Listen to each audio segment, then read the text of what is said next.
Is the Monday show on Tuesday, and I did not forget to remove my lens cap.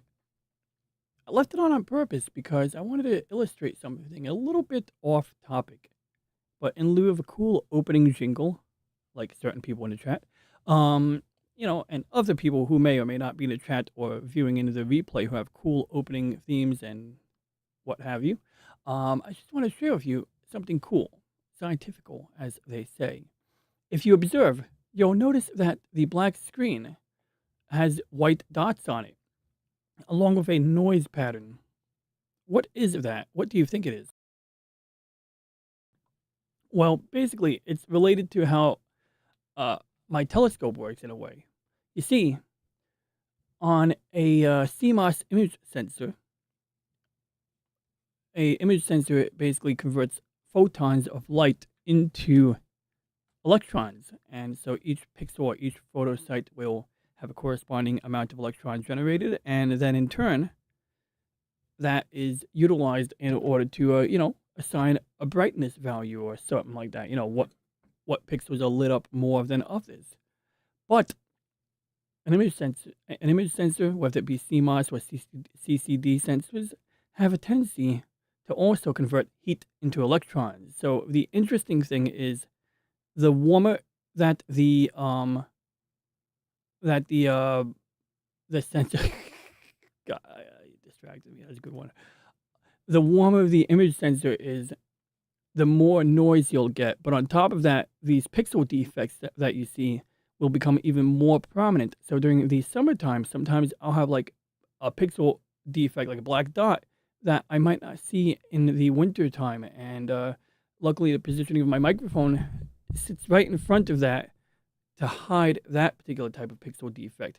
But essentially, in my telescope, when I'm doing astrophotography, I take dark calibration frames where we take a picture of the lens cap installed, and we set the temperature of the camera, because we can adjust the temperature of the image sensor on a good astronomical camera, so that it matches whatever setting I'm going to use when I'm taking pictures. And if you don't have a temperature control on your camera, you might just make sure you take dark calibration frames under conditions where the temperatures are the same as when you plan on taking pictures, like right before a session. And what we do is we take that blank picture, which basically contains a map of these pixel defects, and we use that to subtract out the noise. So I just thought that was a cool phenomenon. I just wanted to share that with you guys. Yep, just like steak, exactly.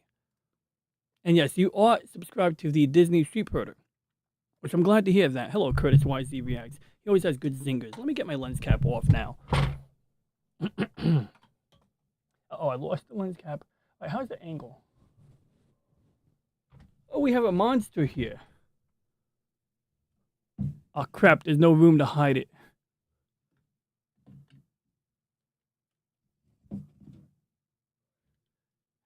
And although I buy bottles of smart water, I really just use them as vessels to refill them with New York tap water. New York tap water is really good. I did not like the San Antonio tap water, by the way, but, apparently it's better in other parts of Texas. Where's my telephone? I'm going to look for my telephone. Oh, speaking of telephone. And yes, we do have a topic for tonight. It's in the title. But before we get to the topic, I want to put on my wristwatch in the name of vanity to show that I have fashion sense. But, oh crap, the battery's not charged. Oh well. I already said it's about vanity, not about telling time. I removed it to give my wrist a little rest because I didn't want to alternate arms. Oh wait, I think the battery is charged. I just got to turn it on. There we go. I turned it off to save battery power. So anyway, hello Stephanie Cruz. Thanks for dropping in tonight. Hope you're having a wonderful evening. And it's good to see Slim Nim and LCX. Hope LDP's having a quality show tonight. And oh shucks, that stuff isn't good for the kidneys. Don't drink too much of that stuff. Oh, the smart water or the New York tap water or the Texas tap water, the San Antonio tap water, yes. Well, luckily, I don't rely on rooftop water tanks. If I was in Brooklyn or Manhattan or in a building that was of appropriate height, yes. But the whatchamacallit, the Catskill Aquifer is what provides us with the water pressure if you are at or around sea level. And then there's some debates about fluoridation of water, and that's a fascinating topic that I don't really want to delve too deeply in. I know people will argue the statistics. I remember my mother pointed out the statistics on that being favorable. But when you have a data set that covers a broad range of time, a broad time frame, oh crap.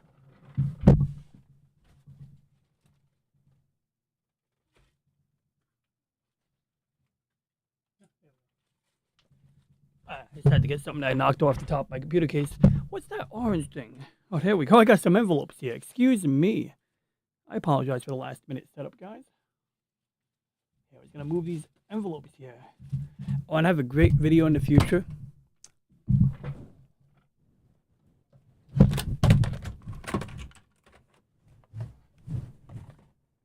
So I have a great video. What happened was I had an avalanche of DVDs on top of my computer. Blu-rays and DVDs, and as a result, I decided to do a little physical media review. So at some point, expect to see that. It's gonna be a real treat right there. I always got my Federation passport. We'll put that here for now. But yeah, anyway, getting back on topic here. So tonight's topic is about streaming, and I have a USB cable entangled and snared with my microphone, and I don't even know which end is which end. I didn't even know this USB cable was here. Oh, yeah, there we go. But tonight's topic is on the topic of streaming. Okay, good. I'm glad I got off the topic of fluoridation because I don't think I'm qualified to talk about it. In brief, if it's like, does fluoride do anything for the body once it's in the stomach, or is the idea that the fluoridation is low enough not to be bad for your health, but there's enough fluoridation that as it passes through your mouth, it applies, somehow helps with fluoridation of the teeth? I don't know, but maybe we'll learn more, with recent, things, and maybe not. Maybe it'll be like a demagoguery issue, and you'll find out that all of those health food advocates that, have mixed. Anyway, that's a whole. I don't want to go down that rabbit hole right now. So yeah, we're talking about streaming tonight. That's right. I forgot I had a lot of Monster. Probably at least, LOL. That's just hot water. It sits in the hot water heater, and some are ancient. Oh yeah, speaking of which, there's a heating vent over here, so I'm gonna move this beverage can. I don't want it to get hit with, heat, because then it tastes like piss. And if I wanted warm piss, I'd just get a cup. Anyway. And some water towers are actually made out of wood. This is interesting. I read an article about it because when I worked across the street from a number of buildings that had wooden water towers, I was like, well, why are you using wood? And it turned out like a metal water tower costs like twice as much. And it's like some insane number, like 40,000 gallons or something like that. And so it's cheaper or more economical to rebuild a wooden water tower every so many years than it is to build a proper steel one, which of course may also have its own issues that I may or may not be aware of. Brain-eating amoeba sounds delicious and potentially nutritious. All I know is after drinking enough Monster, something was hurting in my side, so I stopped. Yeah, so I used to drink so many energy drinks. Do you remember the Celsius energy drink? Well, I remember one day I went to my barber, and I was like, hey, man, do you like energy drinks? They're great. I was like in my early 20s. He's like, oh, Ron, I used to drink Red Bulls and shit all the time. Then one day, I started shitting blood. And I went to my doctor, and my doctor goes, by any chance, do you drink energy drinks? He's like, yeah, all the time. The doctor's like, okay, stop drinking energy drinks. Then he stopped shitting blood. And so I don't know what the connection is, but apparently if you drink a lot of Celsius, that does happen. It's not necessarily like, coming from any other part of your body but your intestinal tract. Now, the gastrointestinal tract is designed to heal rapidly. This is why if you're exposed to like high amounts of radiation, or in the conspiracy, I don't know if it's conspiracy theory. I remember the late Bob Chapman spoke on people getting exposed to okay, so he was retelling the Tower of Babel story, and his theory was that something like Nibiru, or whatever it's called, he speculated that Nibiru, or whatever it is a brown giant star, which would still be small, or brown dwarf. basically like a star that has more in common with Jupiter than our sun, but it has a feature. Aside from being kind of dark and not reflecting a lot of light, it kicks off a lot of bad radiation. So his theory was that this brown giant or brown dwarf was on a super elliptical orbit, and we know from our previous streams looking at our own solar system and space engine, we have objects on these ridiculously long orbits. What I mean is like one side of the or ridiculously elliptical orbit. If this is the sun, my microphone, one side of the orbit is here, and then it goes way the f out here. And mind you, while that's happening, the rest of the planets are like inside this circle. And so something like that could remain undetected for an extended period of time. And then when it starts getting near what Bob Chapman believed, and I mean, I don't have any receipts to back this up with, but he claims like maybe he might have claimed that it related to old Sumerian script or some crap, that when a large mass object gets near our side of the solar system on its elliptical orbit, it would cause a ton of earthquakes. So that's what knocked down the Tower of Babel. And then the idea that people, and look, I'm not well versed in biblical stuff, but as I vaguely remember, something along the lines of people lost the ability to speak or lost the ability to have their own unique languages. And instead of having one language, you suddenly had a bunch of different languages. Bob Chapman was, of the opinion that when that brown dwarf knocked down the Tower of Babel through, seismic activity, it kicked off radiation that caused people's synapses to disconnect. I don't even know if that's a phenomenon that happens in the brain, but that's what he said, causing those individuals to lose IQ points. And then the ability to speak was lost along with that. Sounded cool. It sounded, in my opinion, it was compelling, not necessarily believable or, not proven or, backed by evidence, but I thought it was a cool enough narrative to share with you guys. But we will get on topic right now. I appreciate everyone tolerating me going off topic a little bit. I drank a lot of fluoride when I lived in Cali. Now I got high calcium in my water, but it tastes good. I don't know why I'm using a rugged voice. That's for sure. I never had a problem with Cali fluoride water, and it tastes good, but I was skeptical. No worries. I appreciate you taking pride in your ability to spell, because I do the same thing. Like, if I misspell a word, even though people know what I'm saying, I'll still correct it out of principle. People think the Tower of Babel is a metaphor, but I believe it's based on real events and real structures still. I think it's possible. I really don't know, but that's why I like the Bob Chapman story, because it kind of like integrated that account, or the account that I was already vaguely familiar with from, the biblical context. There we go.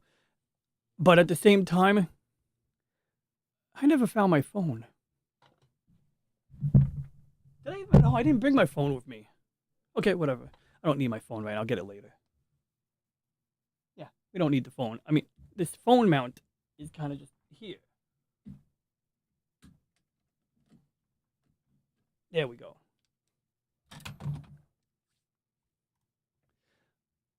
Will you have two different objects that you're referencing, kind of, in Nibiru and Planet X? Maybe they're the same object.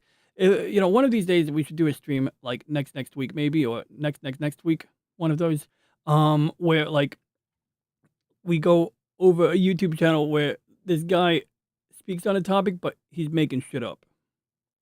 That's my informed opinion. There's this guy, and what he does is, it's called Yausa, Your Own World USA. And for years, this guy's been showing videos of Nibiru, and it's always effing lens flare. Lens flare when you point the camera at the sun and you get like little reflecting things in the edge of the screen, in the edge of the frame. And people will post different videos of it. One time people on an airplane posted a video. It's like, now you're dealing with reflections happening inside the window of the plane. And that's what made it hilarious, because it was like, like you're fooling some people, but you're not fooling me. And the guy's still at it. It's like, dude, 2012 came and went. Then other people were like, oh, because of the leap year and the change of the Gregorian calendar or whatever, 2012 is actually 2014, or I don't know, I forgot what year it was, but, so there was that. Maybe 2012 is 20 years from now. I don't know. I mean, I feel like if you got thousands of years, you get the idea. But I digress. Let's get on topic here tonight. So tonight's stream is a stream about streaming using OBS. And I just want to share with you guys some of the settings I use. Last week we spoke about recording in OBS. And this week we're going to talk about streaming with OBS.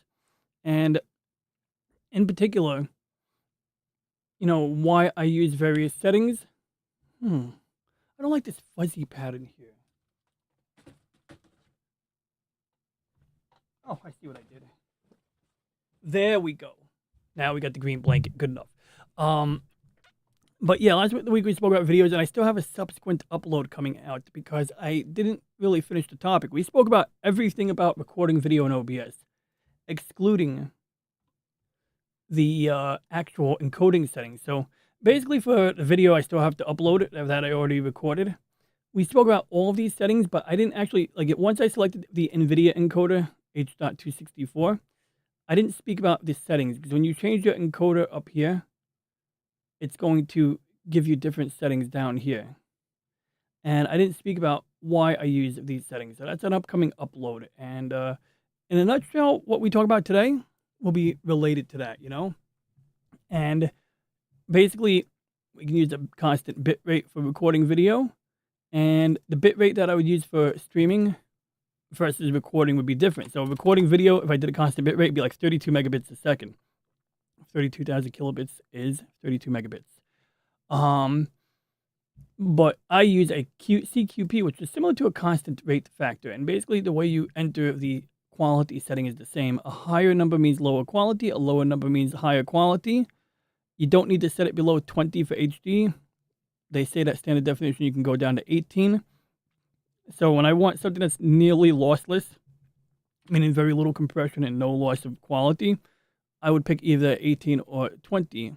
So generally I record with a 20. If you want to reduce the file size, you can bring it as high as 23.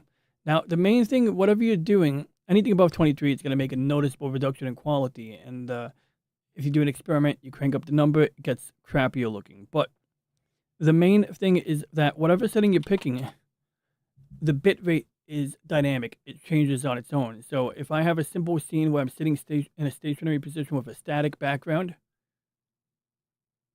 the file size might be somewhat small. If, on the other hand, I record a Starfighter game, a shoot-'em-upper, or a first-person shooter game in full screen, the file size will be enormous. So in terms of what you're storing, I had a 20-minute recording that came out to like 3 gigs. And then conversely, I had another video that was 90 minutes, and all I was doing was recording my screen, similar to what you're looking at right now. And that came out to 700 megabytes for 90 minutes of footage.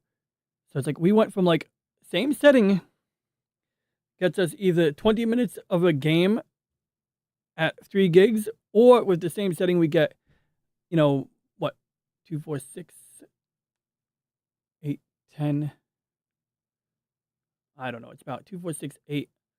Or we get a recording that's more than quadruple the length, but it's like a fraction of the size at 700 megabytes instead of 3 gigabytes. So this applies to streaming, and we're going to focus on the streaming tab. But before I do that, we're going to open up another instance of OBS because, we can access more settings that way. And if we really want to be adventurous, we can even start a whole other stream for, for whatchamacallit. Yes, Wade, I got the Game Boy, I got the charger, I just got to plug it in. I literally found a charger, I'm excited about that. And it's good to see you. Hello to you as well.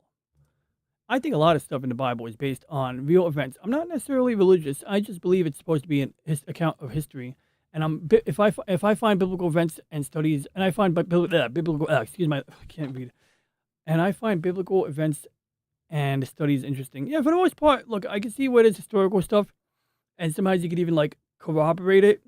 I see other things where it's like someone says that they're writing what was, beamed into their head by the word of God.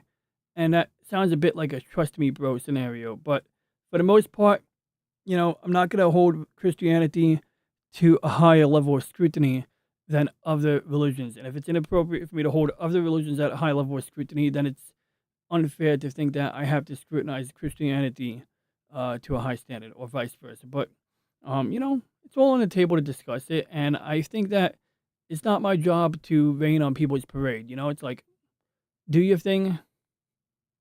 And as long as there's like the tolerance to let other people do their thing and not give people a hard time, then you're good. What is this video? I guess we'll look at it before we get on topic. I'm not wearing headphones today, so hopefully we don't get feedback. Hell, I don't even have sound. Here it is. Oh, I have to give you people sound now, too.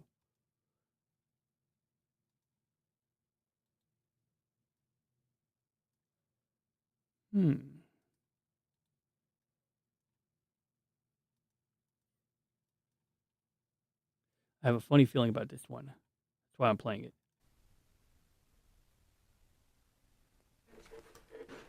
Oh, yo, Al, come here. What? Tell him what you just told me. I watch streamers live. Yeah, no, so do I. Like clips, right? No, I sit there and watch like most of the stream live as it's happening. You guys exist? That's what I said. What? If H-Draw was run by Yo, dudes. Al, come here. What? Tell him what you just told me. I watch streamers live.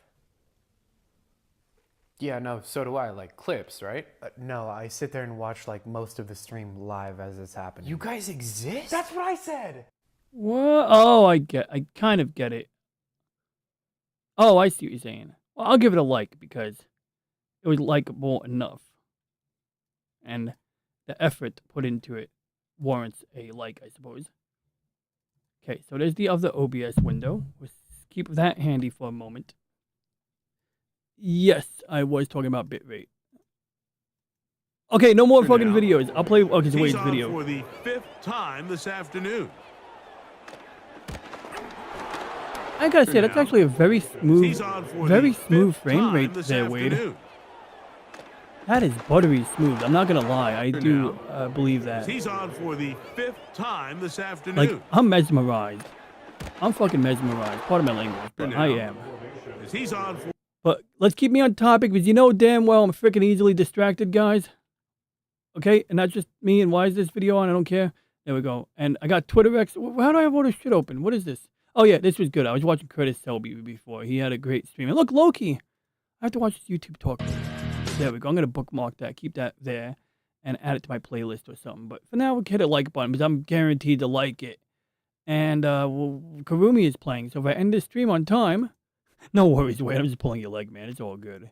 I'm late to the party. Don't worry. You know, I've been off topic for the first 15 minutes, so you actually right on time. How dare you be late? So Cruise 119. We exist because there are A, bots, B, some people can't quite understand being in a stream live, I suppose. Yeah, I mean, look, there was a time, okay, so ironically, one of the first people I tuned into was Stone Loki. In fact, I didn't even know people live stream before that dude, okay? Like, you know, before I met Slimlim, who streams his games, for example, I didn't even freaking know people streamed. Like, you know what I mean? Like, that was the first time I had a proper interactive experience. I might have, like, actually tuned into other people once or twice and gotten mine interaction, but, like, this is when I tuned into a proper community of nerds or geeks and, you know, was able to actually participate and actually have my chat read on screen and be on topic. And granted, I do sometimes pop into people's chat and just crack random jokes because that's fun too. But, you know, like, at the end of the day, it's all good fun. Hey, you made me laugh and distracted me on my own stream. You deserve it. Ha! So, yeah. So, anyway, getting back on topic here, as I am easily distracted. We have a second instance of OBS on my second monitor. And as you can see, it's not an infinite loop of an image because it's just my background image. And you can see even the chat, it looks like the chat window is actually up there too, although I don't know why it looks kind of dark gray. Does it look like that on my normal monitor? Huh. Oh, I know why.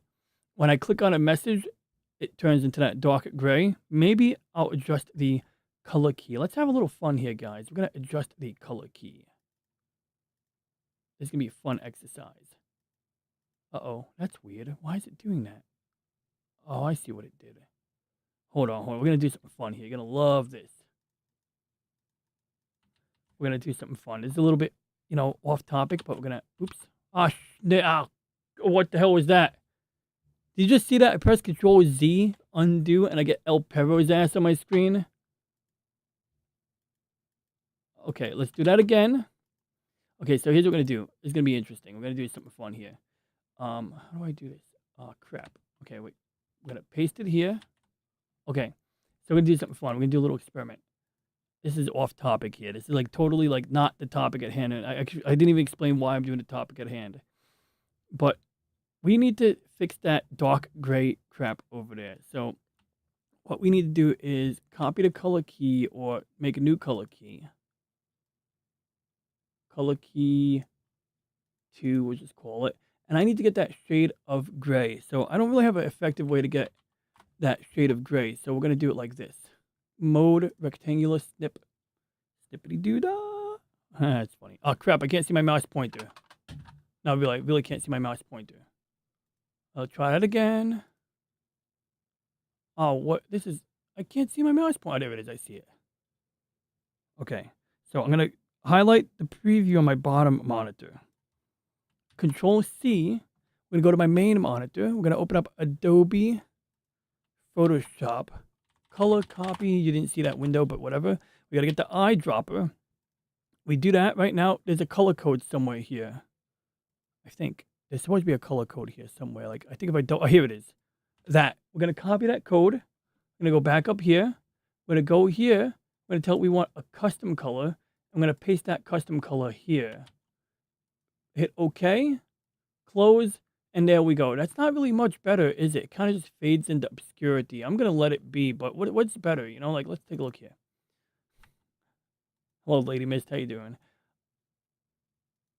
So, it's like, I need to figure out how to get it to keep the color solid, or I need to come up with some way to create the illusion that the text is more, you know, white.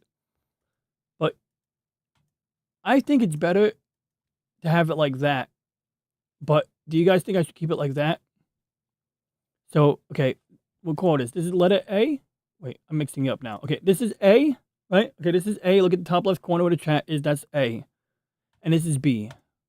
And we could probably do it like this. Yeah, so, what do you guys think? Should I keep the big, ugly gray box? Or should I do this so that it's more transparent? You decide. And good to see you, Lady Mist. See, when I clicked on Lady Mist's message, see how it messes up the thingamajig? So it's like it doesn't... Oh, wait, no, you know what? Okay, that's it. I can't change it. Because if I change it, we lose the background. Wait, which one is... Oh, crap. Which one's... Okay, this is A, this is B. B looks better, you think, right? And it's interesting because I gotta say, I wasn't planning on this. But now the text... Let's experiment with this because I do... On one angle, I think that having a black backdrop is better for legibility. But I'm not opposed to experimentation here because, like, this is interesting. Okay, so we got B looks better. Yeah, does option A or B look better? So Crew says A.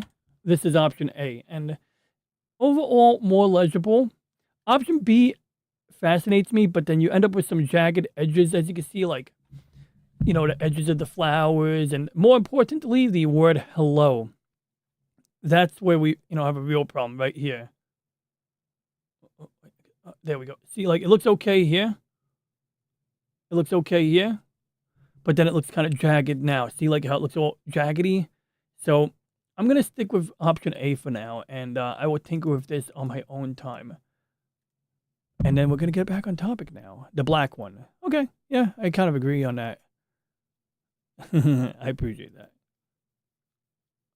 Yeah, that too. That's the other challenge. They might. Well, that's the thing. I think that's why the edges look jagged. There's enough of a, I don't know, edge, so to speak. But yeah, I agree, Slim.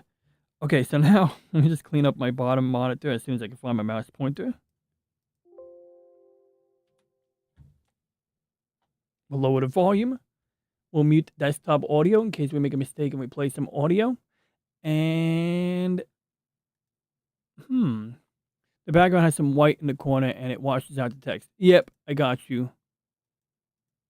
Yep, I agree. I think it is more practical. Hey, what up, the Pad of Wannabe? Good to see you.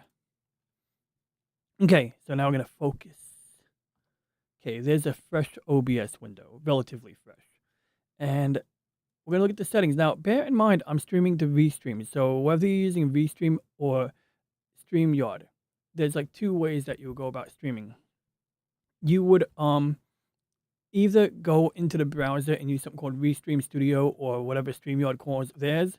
And that's typically what you would do when you have guests on, because then you can just send people a link, and then they just have to like open up the, like basically when they go into the web browser, they click on the link you send them, they turn on their webcam, they pick what microphone they're using, and it's like anybody can join, basically. Relatively easy for anybody. Very low barrier of entry.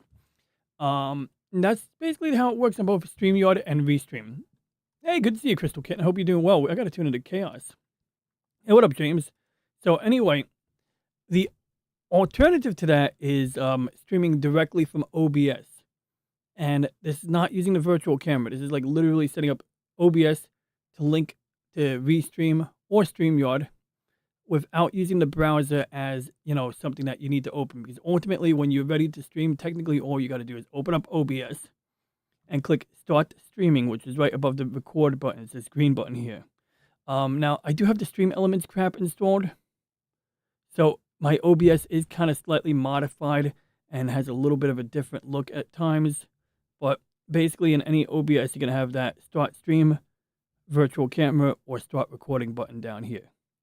So anyway, to do that, what you would do is you'd go to either Restream or StreamYard. You click on a button that says Create New Stream, or on Restream, I click New Stream and I click RTMP or some crap like that.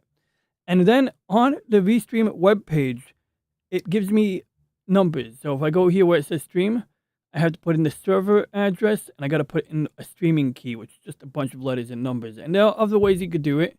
You could, for example, straight up sign into Restream from here. I've done that before. I might do it again in the future. It might make my job a little easier, but right now I found it just easier to do this, at least at some point, with some issue, and I just do it like this. And once you copy and paste these things into here, clicking the Start Streaming button, OBS knows where to send the video, and then Restream in my case, or StreamYard in other people's cases, is ready to receive that video stream. And then from there, you set it up any which way you want. And typically, like in either case, Restream or StreamYard will forward that stream to a platform like YouTube, or even like I think StreamYard does it to multiple platforms. That's what I do with Restream. I have it set up to, forward the stream to YouTube, Rumble, and TwitterX. And the main thing is that for today, it doesn't really matter if that's how you do it or not. Like, I mean, what kind of matters? But what I mean is that I find that I have not run into any issues if I mind the bitrate limitations on YouTube's end. I found that that works for me. And maybe I should turn on the recording. There we go. We're recording video right now, because we really want to focus on this. I want to repost this segment of the stream as its own video. We really want to focus on getting optimal quality and balancing that with optimal performance, because typically you're going to have one of two things, or many things. But let's say you're streaming a video game and you are streaming directly from OBS to, StreamYard, Restream, or directly to YouTube for that matter.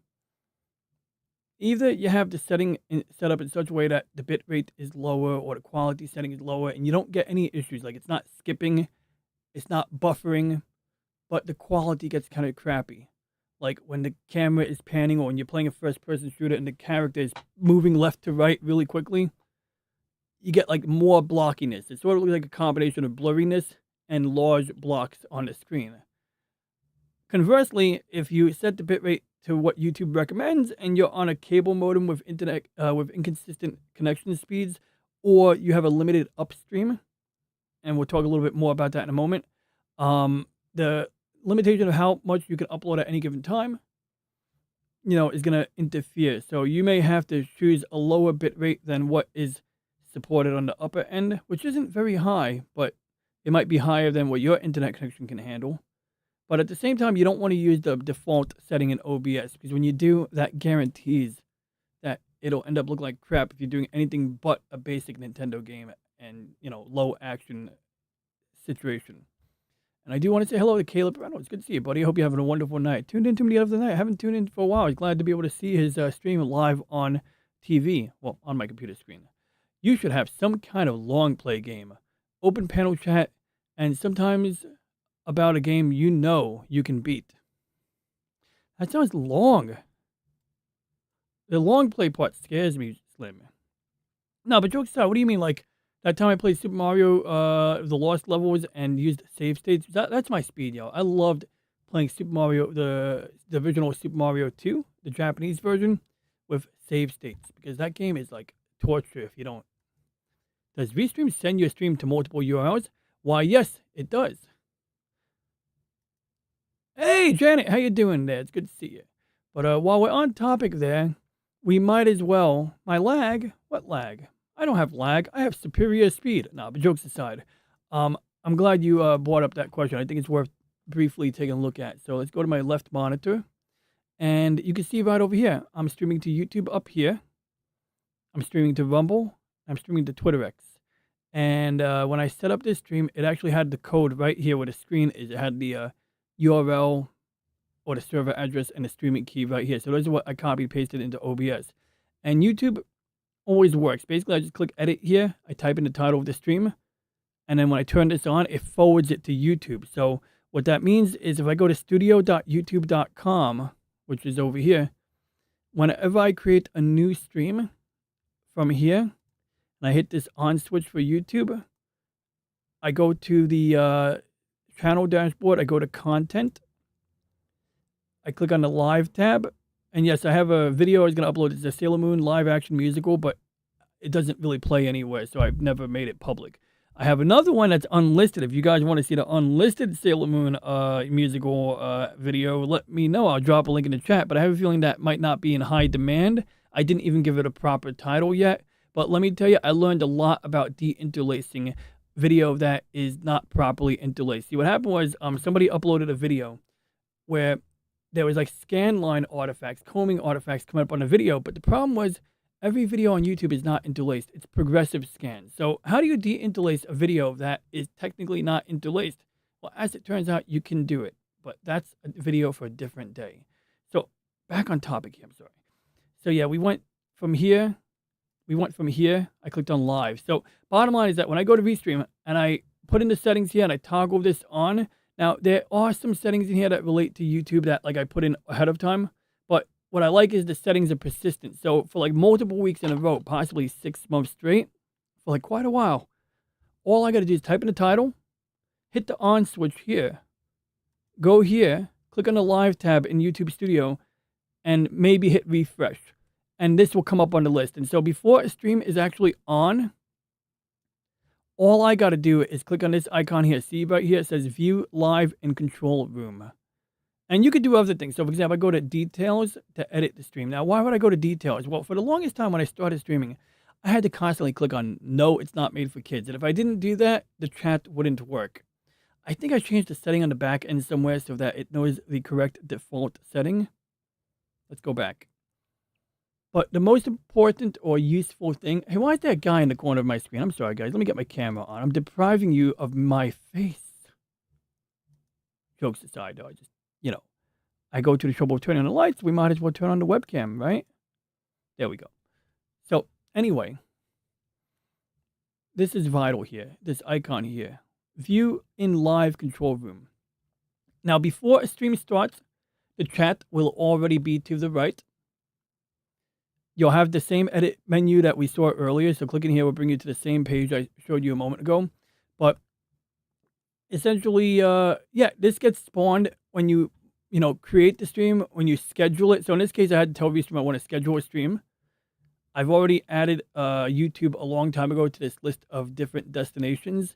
And the instant I click this toggle switch, it comes up on that list so that I can then click on the, streaming control panel. Or I don't even know what it's called. And where did this go? Okay. And if you get lost, you can always click on the studio icon here. Click on content. Click on live.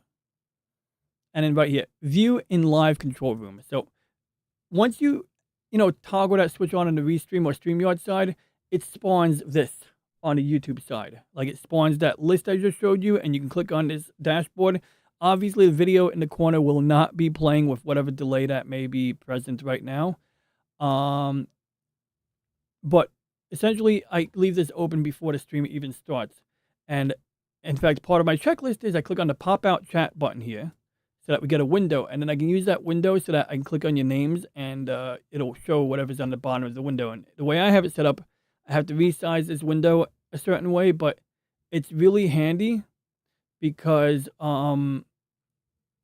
it like lets me show emojis. So if I ever get monetized and I have cool member emojis, I can actually show those on screen using this method.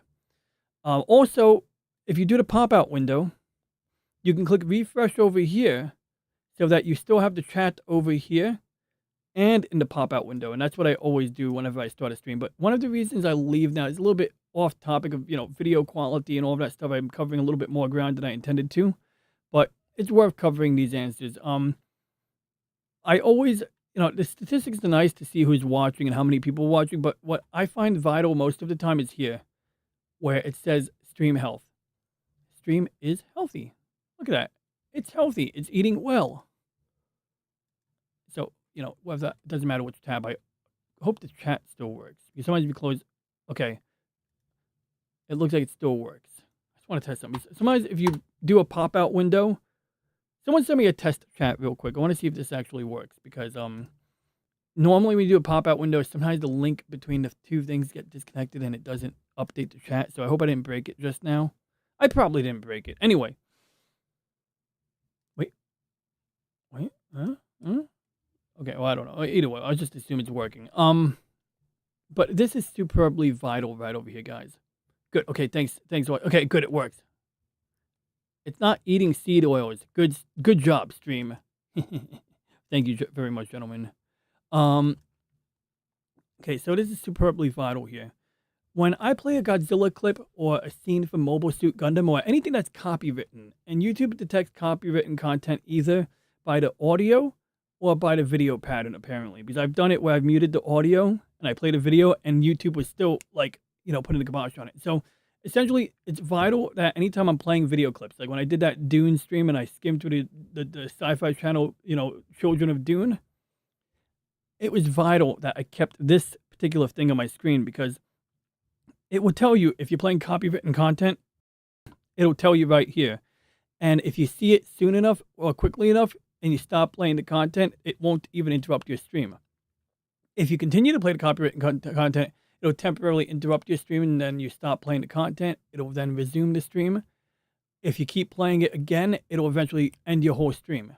And this is where it tells you. So what would usually happen is you'll get like a yellow or red warning light here, followed by a message saying, you're playing copywritten content, or we detected content that doesn't belong to you. And so that's like when I jump. And granted, if I had the analytics open, it'll still tell me that over here. But essentially what this thing here that says excellent connection is, that's where it will warn you. But whenever copywritten, so let's say right now I play copywritten content, it'll warn me up here. It'll also show it right here. So this is essentially like a log down here. So this part where it says stream is healthy will go down one line. And then the part where it says you're playing copywritten content will come up over here. And then it'll go away and replace that message with stream is healthy above that, along with replacing the message over here. But where is this? How is this relevant? How is this blah, blah, blah part relevant to the topic at hand? Well, you see here, when you go on Google and you look up, you ask YouTube or you ask Google, what is the recommended or optimal bitrate for streaming to YouTube?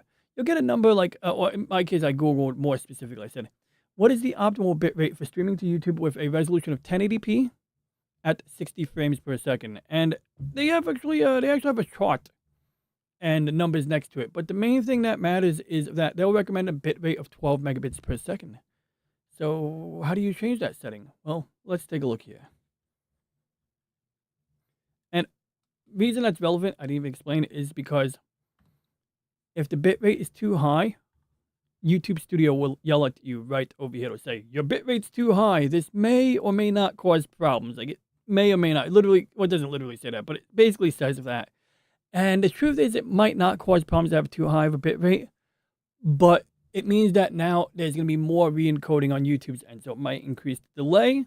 It might cause a drastic reduction in the quality of the replay of that stream.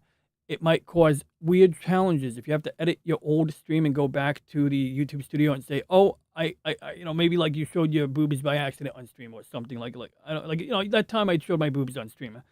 I might want to trim that out of the stream." Well, the YouTube Studio editor will do weird crap sometimes. It'll hang for like multiple days. It'll literally say, oh, okay, you've edited out this clip. Please wait until the stream is ready again. And then it'll never update until you click undo, basically. So that might be related to in the past when I was using completely different settings, potentially too high. But the gist of it is that if YouTube is warning you, you probably want to do something to the settings so that it doesn't warn you that the bit rate is too high. And when the bit rate is not too high, or if it's lower than the recommended, it doesn't warn you anymore.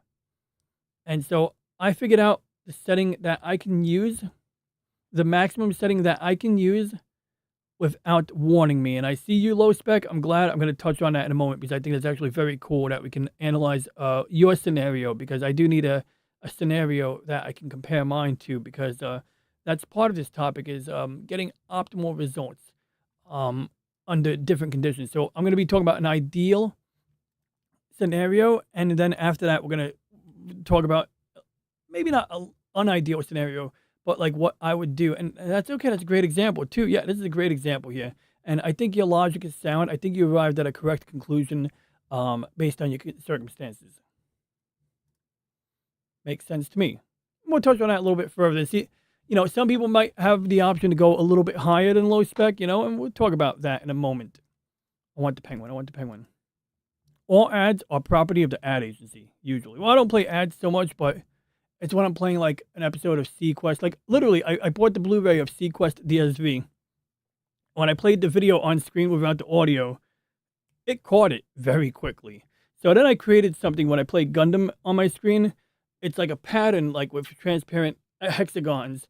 And sometimes it works. Sometimes. Hey, what's up, Tommy? Good to see you, man. He had a good show today with lots of cool collectibles. He also has a cool room with Star Trek stuff on it. Couture. He just finished the Knights of the Old Republic stream. Greetings and felicitations. Okay, I got that from Star Trek. Anyway. Now let's look at my settings now that we did that whole primer there. So we're going to go to settings. We'll clear the paw prints, even though it's really cool. We already talked about the stream settings and where they came from and why they're here. This is what tells OBS to send a video to Restream, which in turn sends it to YouTube. The quality settings. Now, the resolution is set to 1080p. Now, here's the interesting thing. Some people can't stream higher than 720p. And this is another reason why I use, OBS to stream directly to Restream when I don't have a guest on. And that is because I want 1080p at 60 frames per second for when I'm playing games. But hypothetically, if I was playing a game at 1080p and I knew that I can only strip it off to Restream at 720p, I could potentially tell OBS to downscale it from over here. And I'm not sure if that would be very helpful, but you could do that here. Alternatively, you could play the game at 720p. You could literally set the game to 720p and then just tell OBS, hey, my canvas and my output resolution is 720p. But that's a bit of a whole of the scenario right there.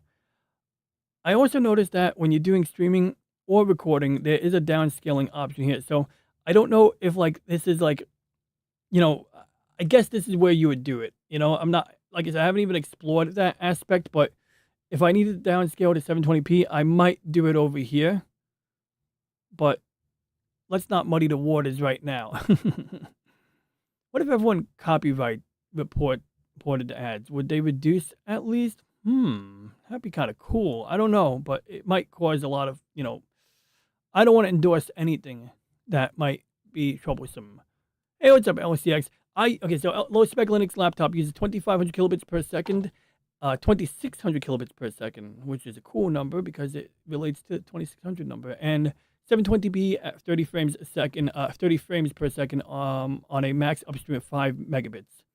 LCX uses 4 kilobits per second, 4 megabits per second, or 4,000 kilobits at 1080p, and he has a 1600 by 900 that he can downscale on OBS 720p, like I'm saying. Oh, cool. Yeah, see, and I don't know if it's better to downscale to canvas resolution and then, let the video encoder run at 720, or if you just might as well do it at the end of the line in the encoding settings. But one of these days we'll explore that at 60 frames per second. So, essentially now, what's the difference between these two scenarios here?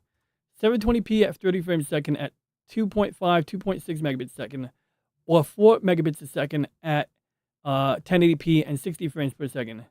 Well, interestingly, there might be a scenario where like you're forced to use a really low bit rate. So by using 2500, 2600 kilobits per second, low spec Linux laptop can preserve quality. If he got greedy and ran at that low of a bit rate while keeping it at 1080p and 60 frames per second, the video encoder would be forced to crapify the quality. That's part of why I'm talking about this topic. The other day, Stone Loki brought up this topic on his stream where he's talking about how he plans on streaming games too, and I was like, I had a eureka moment. I was like, okay, we talked about recording videos last week. Let's talk about streaming this week. And essentially what would happen is like, if you're stuck at a really low bit rate and you crank up your resolution and frame rate, it has to do something. Something's got to give. So it craps out the quality, especially when the camera is panning, when you're playing a game where you're moving left and right a lot and the whole image is changing. Conversely, you know, someone might decide they keep it at 1080p, but low it to 30 frames a second. Someone else might decide that they want to do 60 frames at 720p. In this case, L is using a little bit less than double the bitrate of low-spec Linux laptop and is doing 1080p 60, you know, like I said, it's not quite double. It's what, like, I'm not going to do the math on that, but it's about 1,400 kilobits per second higher. And she's pushing the bitrate a bit higher. Luckily, we know that L plays a lot of retro games. And as it turns out, I've never really had any issues with the quality on her channel, so that might be an indication of something. I also know that L, I believe, is using the, I believe you're using the AMD encoder on the integrated GPU on your, you know, your, whatever they call it, integrated GPU, using that video encoder. So that may provide even, you know, more, you know, results. So I might have some interesting optimizations there that I'm not aware of. And yeah, logically, your monitor is already 1080p, so, you know, might as well match or keep a similar resolution or, you know, aspect. So anyway, now let's explore these settings here. Yep. Now, last week we talked about recording, and I just earlier in this stream explained the settings down here. So essentially I pick my NVIDIA encoder, then I pick my settings down here.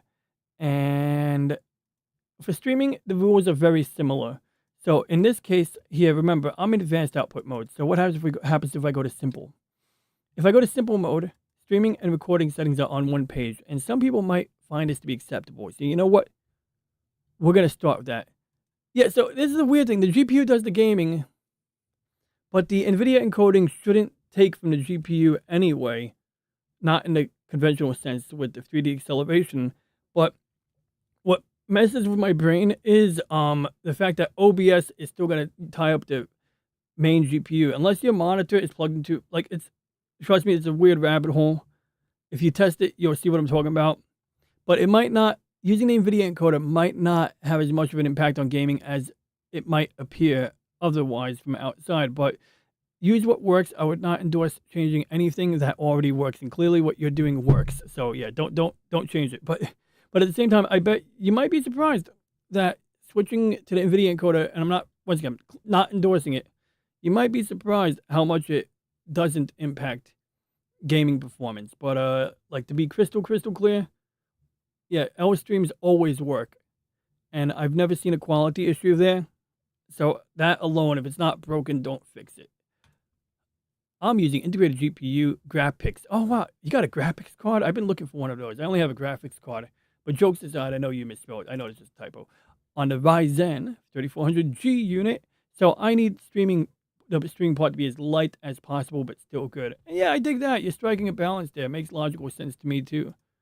So anyway, right here, when I pick simple mode, it shows the default settings. So right off the bat, the bitrate's really low.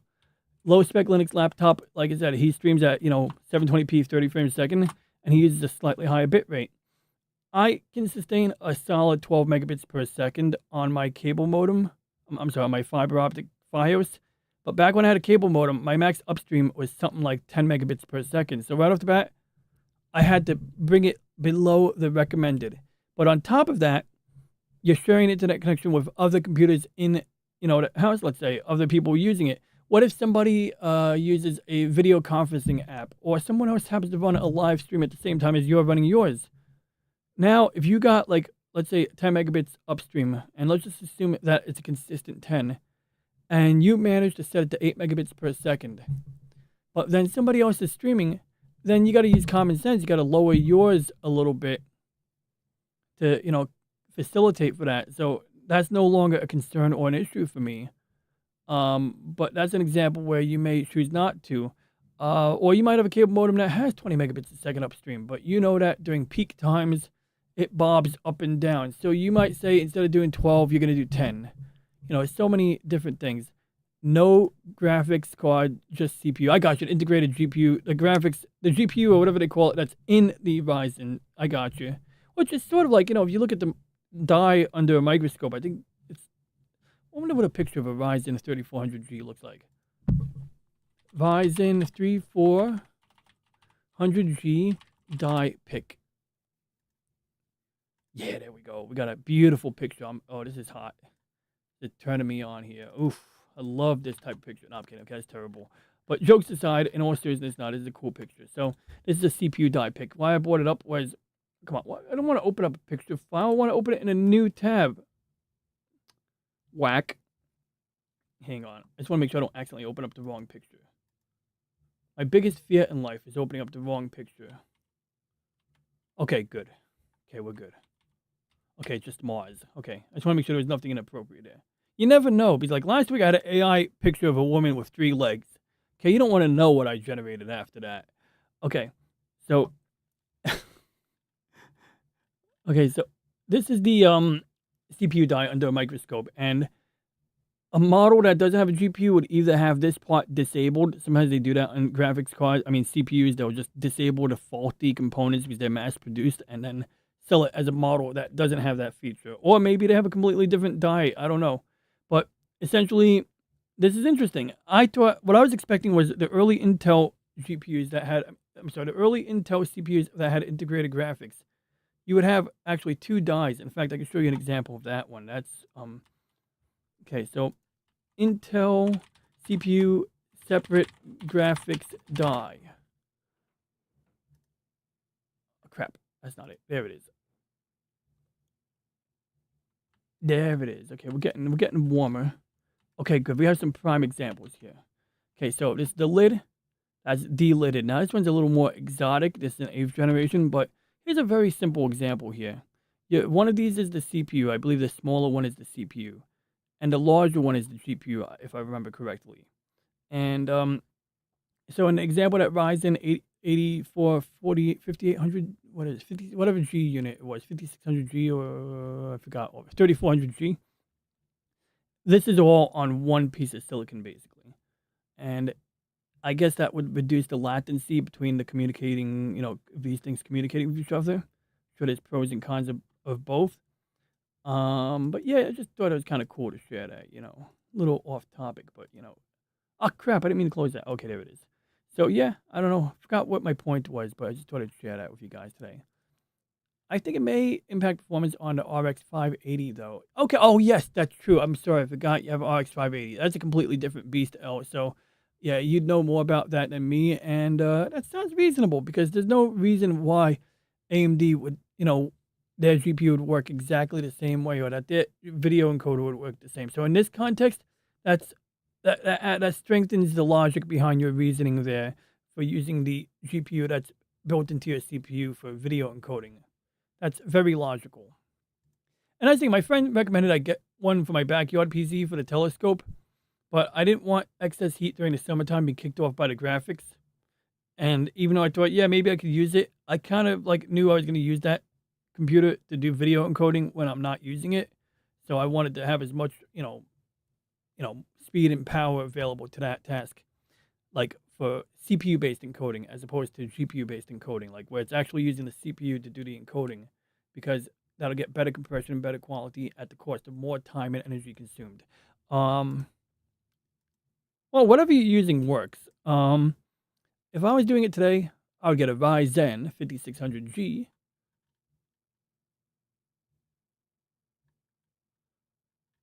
My memory is, I just want to double check.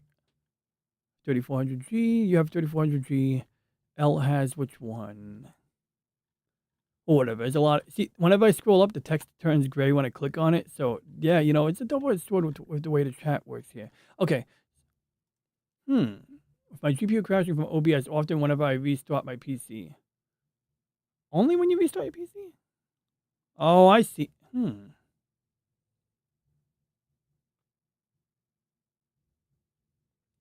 So it's like when you're not using OBS and you restart your computer? Interesting. Because yeah, I've heard like this guy, he was doing like this rant about open source software and why DaVinci Resolve is evil because they say they work on Linux, but then they're using proprietary NVIDIA features and blah, blah, blah. And it's like, you sound like a bit of an open source purist to a fault, but you know, hey, whatever works for that guy, right? My encoder preset is balanced. Fair and balanced. 3400G is a 4 or 5 year old CPU. Is that latency or latency? Tomato, tomato, in my opinion, there, Curtis YZ reacts. I believe that if you want to pretend to sound smart, you say latency. But if you just read like normal American English, then it's latency. But I wouldn't hold it against anybody to use either one unless they made a thing of it. Like someone goes and corrects somebody and is a dick about it, then that's the person who's the asshole. But other than that, you know, tomato, tomato. That's what that's what I was scrolling up to find. Thanks, Al. I was literally scrolling up to find 5600 G when low spec mentioned. I was like, is that what L said? And I was like, I couldn't remember. It overloads the GPU RAM whenever you open OBS after a restart. What? That's interesting. And then what? It like works itself out basically. You got to just reload OBS or some crap like that. It's kind of interesting. Oh, good. You got the answer right there. So you got to turn on the GPU fan to a high so that it can handle the sudden over. Oh, I got it. That makes a lot of sense. That makes a lot of sense. Okay, that makes a lot of sense. Wow. This is a good rabbit hole of a topic to go down right now. Let's see here. I just want to see something real quick. I'm just Ryzen 5600G die. It sounds like I'm typing. My Google search says Ryzen 5600G die, but I'm not wishing death to a GPU. I'm just a CPU. I'm looking for a picture. And it is an APU, right? You know, APU is what, like Advanced Processing Unit or something like that, as AMD nicknames it. And there's some weird X-ray pictures here. That's kind of cool. Smiles for the camera. Wait, it's gonna smile? I can't wait to see that. Okay, that looks like some kind of weird X-ray machine. That looks like a picture that's too big to fit on my screen. There we go. Okay. White space. What is white space? Is that like a heat dissipation thing? 128-bit DDR4, blah, blah, blah. I guess it's a 5. What is that? Is that just a memory controller? Zen 2 4-core complex, 4 megabit. Zen 2. So there's actually two. It's almost like triplets, but they're not triplets because they're all on the same die. But I wonder if they're lithographizing these on the same lithography process or if they're bolting these together somehow. Let's just assume they're done all at once. But it's just interesting how they put the cores like that. I guess that's a cross bridge. And then here's our Zen 8-core complex. Okay, these are two different. Let's see here. Wait, are these different models? I asked for one picture. Okay, so I don't know which one is which, but that's the Renoir and that's the Cezanne die. And the Cezanne die has all of the cores like together as opposed to separate. But I don't see the video here, so I might be looking at the wrong thing. Here we are. This is better. Okay. So we got our DDR4 memory controllers, I believe. Or are these not? Is this something else like a cache? I don't know. Anyway, it looks like a dual channel memory controller, but I'm not going to pretend to know what I'm looking at. Unified memory controller, parts of the VCN engine. I hope I'm looking at the right thing. Zen 3 cores. You got your cache memory types here, including the L3. You got more cores, right, on either side. What's this thing over here? That's the floating point unit. That's for decimal math. Oh, I see what they're doing. They're giving you a breakdown. So each of these cores are the same, but this picture here is showing you just like the breakdown of an individual core. So back in the day when we only had single CPU cores, the diagram just consists of mostly this stuff here. And so this part, this rectangle at the top edge is the floating point unit, which is decimal numbers. And that can help with 3D graphics, AutoCAD back in the day, and yada, yada, yada. Arithmetic logic unit that does mathematics. I think like multiplication and addition and crap like that. I don't know what the task scheduler does, but it's probably like a scheduler. I mean, that's what it says. It says scheduler, actually. I made up a word. Load store. Okay, so and then there's some L1 cache right over there. So I believe that's L1 cache if I'm reading that correctly. And I'm not going to pretend to know what this stuff here does. Where's the video crap? I just want to see a picture of the video portion of the trip, Dawn Nabbit. Am I even looking at the right thing? I feel like I'm not looking at the right thing.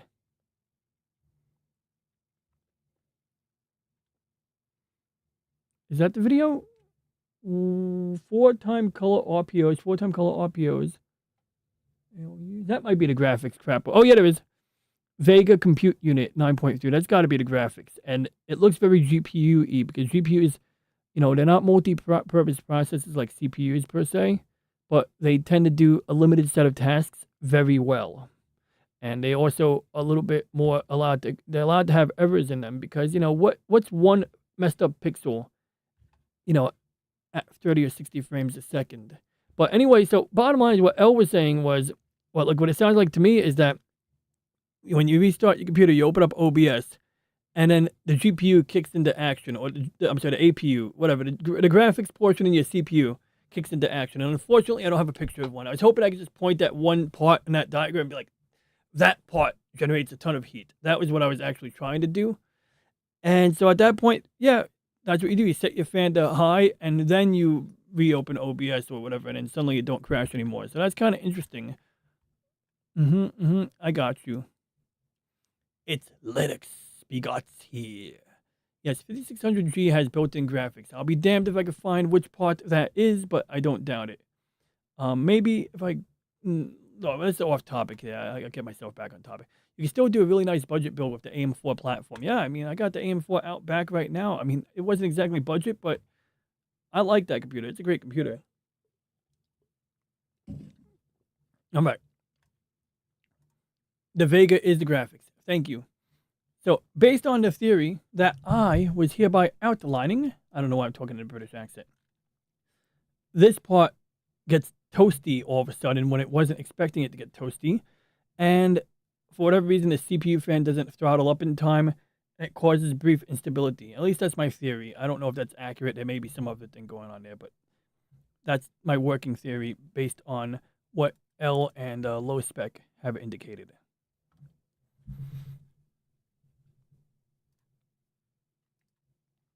With just the 5600G using built-in graphics, most games will be fine at 1080p, and it's cheap. And yeah, we got to stop giving money to NVIDIA, even though I still use them. OBS has a weird bug, wherein if you're playing a video in a scene, the video will get loaded into memory super bloated. Oh, that's interesting. So maybe it's not a thermal issue. Oh, Reddit? Okay, we can discount it. Not. Sometimes Reddit has good stuff on it, and other times Reddit is a shit show, but you know that. I think it's the Ryzen 5 APU, 65 watts. There's a 5600G and a 5700G. Interesting. Okay, so let's get me back on track here, guys and girls. Good, don't worry. I mean, we did some interesting stuff. We looked at pictures of CPU dies, like the one on the right side of this monitor here. But other than that, you know, sidebars galore. So, let's see if we can get me back on track here, Slim.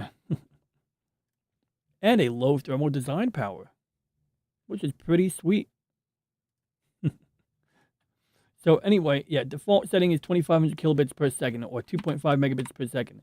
If you're going to be pushing 1080p at 60 frames per second, and as you can see, my Restream account supports that. If your Restream account or StreamYard account doesn't support that, then, you know, adjust the settings accordingly. If I knew that let's say I had StreamYard and I knew my account didn't support 60 frames a second, then I might as well tell OBS to do 30 frames a second, you know?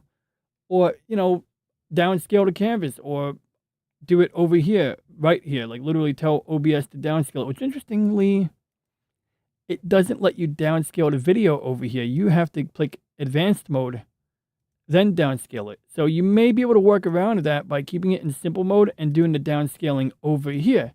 So you can literally play the game at 1080p, set this to 720p, and stream like that. So, you know, it's a matter of mixing and matching. Sometimes, like, that was one of the things I noticed was if I stream directly through the web browser, VStream will let me do 720p at 60 or 1080p at 30. At least that's what I remember it used to let me do. But by streaming directly, I can have my cake and eat it too. And so that's what we do. So we're going to get back here. Hello, Slim. Hello. And what I learned tonight, more power slower, less power faster. Well, vice versa generally, but I'm afraid to unpack that, man. I mean, I'm not afraid to unpack it, just that you're going to get me on a sidebar there, my friend. I configured an HP Hewlett Packard with the 5600G and a 4060. Pretty nice there. Oh, so you did pull the trigger on that, huh? About $800, but the RAM was low and storage was small. And you can always crank up the RAM. Is that the computer you're using now, or is that something you built for someone else? That's pretty cool. Or did you configure it? You didn't buy it, you just configured it in the web page, like using a configurator? I know I used to do that when I was in the market for a new computer. I'd be like, especially like, yeah, I used to do that. Like, you know, go to apple.com and build the most expensive computer with like the most RAM and get it to come out to 30 grand or some craziness, right? Okay, so anyway, bottom line is you strike the balance that you can based on what your streaming account will facilitate. In my case, I can do up to 1080p at 60 frames a second, and because my internet connection can handle the bit rate, I do it. But let's say I was on an internet connection like DSL, and I knew that nobody else was sharing it, but my max upstream is 5 megabits per second. Like, in the case of low spec, it's reasonable to do 2600K. Or in the case of L, doing like 4,000 makes logical sense. So let's use L as example, 4 megabits per second. So there we go. And then, yeah, seriously, I was about to say, like, okay, I guess that's, I thought that's what they cost over here too, but maybe the price has gone down. I haven't really shopped for GPUs, but yeah, back in the Pacific Rim, I don't doubt it, L. I don't doubt it at all. So yeah, you know, so we got that. Now here's the thing, we're gonna use, you know, so this might be a good balance. Let's say you had to use an aggressively low bit rate. Then what happens is when you start getting to like really low bit rates, let's say you have to do 2 megabits per second, like you gotta make it that low. Your quality is gonna go to shit at 1080p 60 frames per second. So at that point, you gotta lower your resolution. And I would say you would do it from the video tab, and you don't have to lower the whole resolution, you just lower this resolution. I know a lot of people that have good GPUs, the internet connection is the limiting factor. So you would do it over here, and oh, did this evaporate? I'm sorry, got distracted. But yeah, you see 1280 by 720, and you want to use whatever resolution will match your aspect ratio of 16:9 on a normal widescreen monitor. So you might do something crazy like this, 720p at 30 frames a second. And what's interesting is if you keep the bitrate really low, like we did up here, and it looks blurry when you're streaming, lowering the resolution and the frame rate will boost the quality without increasing the bit rate. So that's one method that you can do. But yes, it's true. It would generally suck for 3D games, but that's why you can, if you're gonna attempt it, you're gonna be getting away with murder, but you can do it. And so anybody who's forced to use an exceptionally low bit rate can do it, but you're gonna sacrifice resolution. But the thing is that, what are people gonna notice while watching a stream more? Are they gonna notice a bunch of big, ugly, blurry blocks appearing on the screen while playing a 3D game? Or if the blocks are gone and the image is crisp, but the resolution is 720p, are they gonna really notice that? No, because they generally don't. And I know this because nobody ever notices it. And when I look at the bottom right corner of a stream, I keep score. And I see, I don't tell anybody to increase it. I see why they keep it where they keep it, you know? So that's that. The only time I see issues when somebody is pushing a higher resolution but a lower bit rate. That's when things get ugly and blurry. And that's kind of like the main thing, the main takeaway here. Armored Core, my Armored Core 2 streams, the environment was non-existent on stream. Oh my god, I can picture that. Yep. Okay, so that's an interesting example. Okay, good to know. And your RX 580 was $80 US dollars for 80 USD. I don't know why.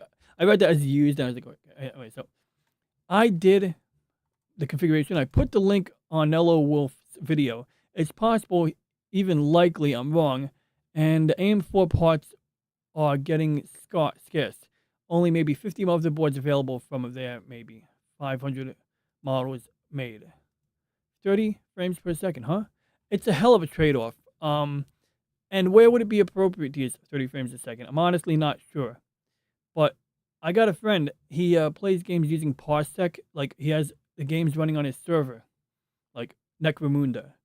And he plays it on his laptop over Wi-Fi. And he's arrived at the compromise of 45 frames a second. And as much as I'd rather push it to 60, and when possible, use a higher frame rate, especially when I'm not streaming, you know, it looks fine at 45. It does. And if that's like, you know, what's the point of him setting it to 60 if his computer's going to have trouble maintaining 50 or whatever, you know, the scenario is. But 45 seems to be that sweet spot for him. Looks better than 30, but it's not as demanding as 60, you know, but it is a hell of a trade-off, especially 30. Maybe for the retro games you play, it might be appropriate, right? Like for some people, like, but it's a tough call. It's not a call I'd be willing to make either, but, you know, it's a call that could result in, you know, it could result in a night and day difference. If macro blocking, or if you're really bitrate limited, that's the thing. If, it's like, I'm talking if you're severely, like if you're streaming from a cell phone, like cell phone, laptop, and, you know, the, you know, cabin somewhere, that might be what you got to do, you know? So yeah, I mostly pay attention to chat, not the game played. Well, I'll remember that next time I put painstaking effort into making my streams look beautiful. I put on my streams beautifully. You don't even compliment them. I'm joking. We have another video. Armored Core. Oh, cool. We get an example. Oh, okay. Full screen. Yep. This is a great example here. Oh, my audio is not on. But we're here to analyze the video anyway. But L is dressed as Batman, or LC girl, or I don't know. It looks like a Batman themed costume. There's a bat on the, you know, up here. But yeah, this is a great example. Thank you.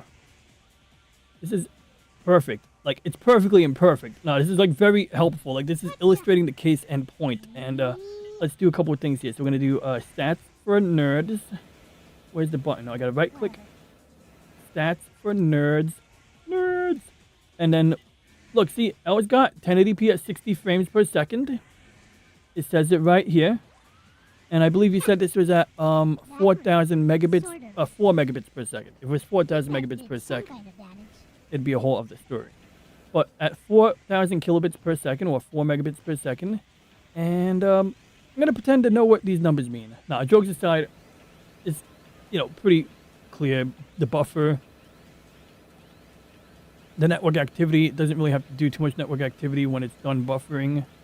Volume, let me see. Okay, so why is my viewport at 1600 by 900 right now? Current optimal resolution. Okay, so usually when you resize the frame, YouTube will show a different resolution here. So this is essentially showing you the true resolution of the video when you resize it. Then when I increase it, so I'm not sure what comprises what causes this number. Typically, I would expect this to match the full screen resolution. So that's an interesting monkey wrench in my brain right there. But essentially, we're striving for 1080p 60. And there may be another extenuating factor here. But primarily the point is that when you use a low bit rate while using a high resolution and a high frame rate, you're going to sacrifice quality. The video encoder has to compress the frames more severely in order to be able to keep up that frame rate. So in the example I gave earlier where I said set it to 30 frames per second, you can like, oh, I get it. I get it. Oh, that's good. Oh God, Judge dead. Oh, that's great. Oh my God, I love it. That is a Dread costume. Okay, so it's so cool. All right, so you know, in the example I gave where I said, you know, lower it to 30 frames a second and bump the resolution to 720p, which might not be an issue because it's already at 900p. I don't really understand why this part is like this at all. Maybe it's just a quirk. Maybe it's an intricacy of the GPU. Maybe there's some other element to your settings. I don't know. Like, you know, maybe this does the number does come up if I go somewhere else. Like, let's click on Let's click on Stone Loki stream since it's already opened. We're going to borrow him as an example. I believe he streams from the web browser when he's doing his live shows, so it might not be the best example for our demonstration, but we're going to do Stats for Nerds. And he plays some cool guitar music in the beginning. And, okay, so you know what? No, it's not just Dell. This 16 by 100 by 900 thing is a thing. I don't know why. I'll have to do some research and find out what the hell is going on, because unless my monitor is really shitty, last I checked, this monitor is 1080p. And so I'm flabbergasted why the resolution says that. So we're going to do it on this monitor now. We're going to go full screen. We're going to maximize it again. Yeah, I don't know what the fuck it's... Pardon my language, guys. Let's try LStream again. This is messing with my brain because this is something I don't know. And I'm pretending to know everything right now. That's a cool picture. All right, so let's try this again here. Copy Stats for Nerds. Why does it... Okay, that's it. We're Googling this shit. Why does viewport resolution say 1600 by 900? No. Okay, YouTube. When the YouTube viewport resolution shows as 1600 by 900, it means that YouTube is displaying the video with a rectangular area on your screen that is 1600 by 900 pixels tall.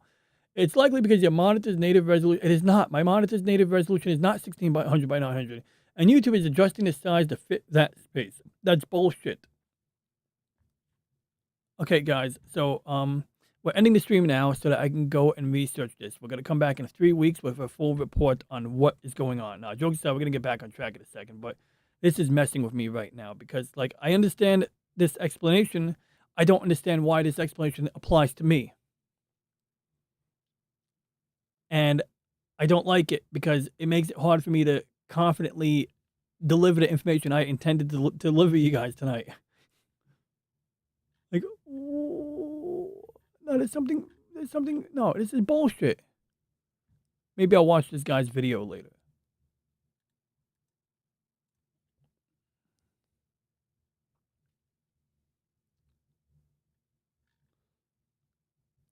It's the pixel size of your device. It shouldn't change the settings. It's probably just some engineering hack way of saying 4K. Yeah, okay, you know what? It's probably some shit like that. So let's just assume it's that for now. How about that, guys? All right? We cool? All right, good. Where's Ella's video again? There it is. I want to get that back real quick. But yeah, so the theory is still sound, and I bet you if I downloaded this video off YouTube right now, which I can't because it's a 4-hour video, it would probably be a proper 1080p. So bottom line, circling back, the way that if this was a regular issue, if you were not LCX and if you were not Judge Dredd, or L is Judge Dredd costume, if you were not right, if you weren't playing retro games a lot and you were playing games like Armored Core, yeah, you might decide to stream at 720p to compensate because if you got one or two options in a scenario like this: increase your bit rate or lower your resolution. And obviously, yeah, 30 frames per second is a hell of a compromise. So I would say try 720p at 60 frames a second first, because we want to avoid, reducing the frame rate in a game like this where the action and the movement, the motion is more important, I think, than the resolution. And things that, what good is having 1080p, on a regular basis? If, on a regular basis, people can't see it. Obviously, this is a one-off, right? L plays a variety of games that, like, side-scrolling and all this stuff, but, like, and actually, I've even seen you play 3D games that looked pretty clean compared to this, but that's being besides the point. This is still a great example, nonetheless, for our purposes of illustration here. But yeah, you can compensate by lowering the resolution and or the frame rate. I would start with the resolution. I would try to avoid messing with the frame rate. And that is the bottom line today. Thank you, Elle, for providing that great example. So what did I miss in the chat? I know I've been all over the place just now. So before we get back to the topic at hand, and we redouble my efforts to get me back on track, which actually we're doing good. We're still not over the hour yet. So, that's good.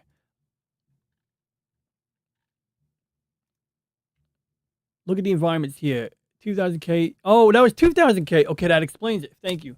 I'm sorry, I misrepresented. So I thought that was 4 megabits per second. So to be clear, what we just looked at was 2 megabits per second. And so in the case of doubling the bit rate, whenever that's possible, L generally runs at 4 megabits a second. I'd imagine that right there would make enough of a difference. I'd imagine that doubling the bit rate would do the trick there. And if not, making a modest resolution reduction would definitely bring it over the edge, but it probably wouldn't be particularly necessary. So thanks for clarifying, L. I've been to HP.com since then, and I cannot replicate that configuration.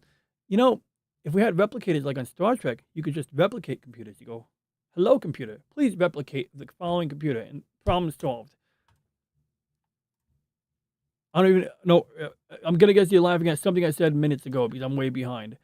This is a good game. It is a good game. I think did I buy it? Well, if I didn't buy it, I will buy it. Judge Eldred. So cool. I thought that too. Awesome one. 2,000 kilobits per second. Yeah, so that's like night and day difference. That explains a lot. That's good that you clarified, really. That mech is tough.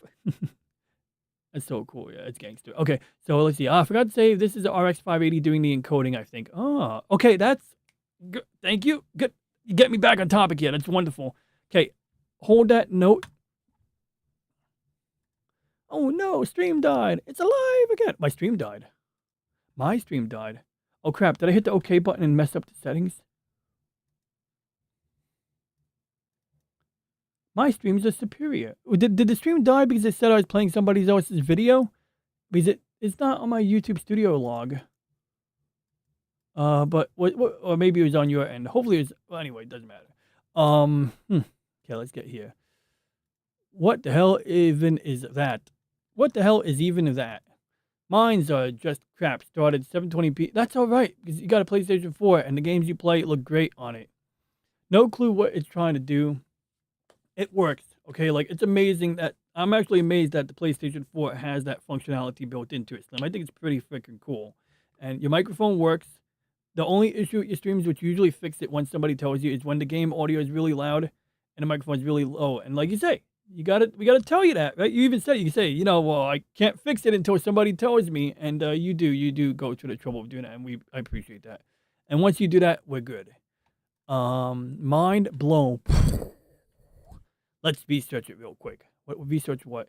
My cheap monitor. Oh yeah, that one. My cheap monitor only goes to 1600 by 900. So there you go. Nothing to complain about on your end. Just me being confused. Thanks for the effort. Quick research complete. This is why I switched to an iGPU for encoding. Ah, okay, that makes sense. Yeah, okay, so, thank you. Okay, we got to get to that. That's relevant to something I need to touch on. It's going to replicate this sub into me gut test. Might have been me. Switch video recording is pretty good for like 30 seconds BTW. Yes. Oh, yeah, a while ago I was investigating that. Because, like, I think it's dictated by the memory card speed that I'm using, maybe, but yeah, I've gotten mixed results. One of these days, I gotta upload some of the videos I have, maybe make some shorts, because hell, the videos on a Nintendo Switch that you record natively are so short that they're perfect for making shorts. And I know a lot of people like to boycott shorts, but I've uploaded some nice shorts. You know, I did planets rotating, and I go to a painstaking effort. Okay, like I make it so that the shorts fit perfectly on the, vertical aspect, the vertical, resolution of the screen.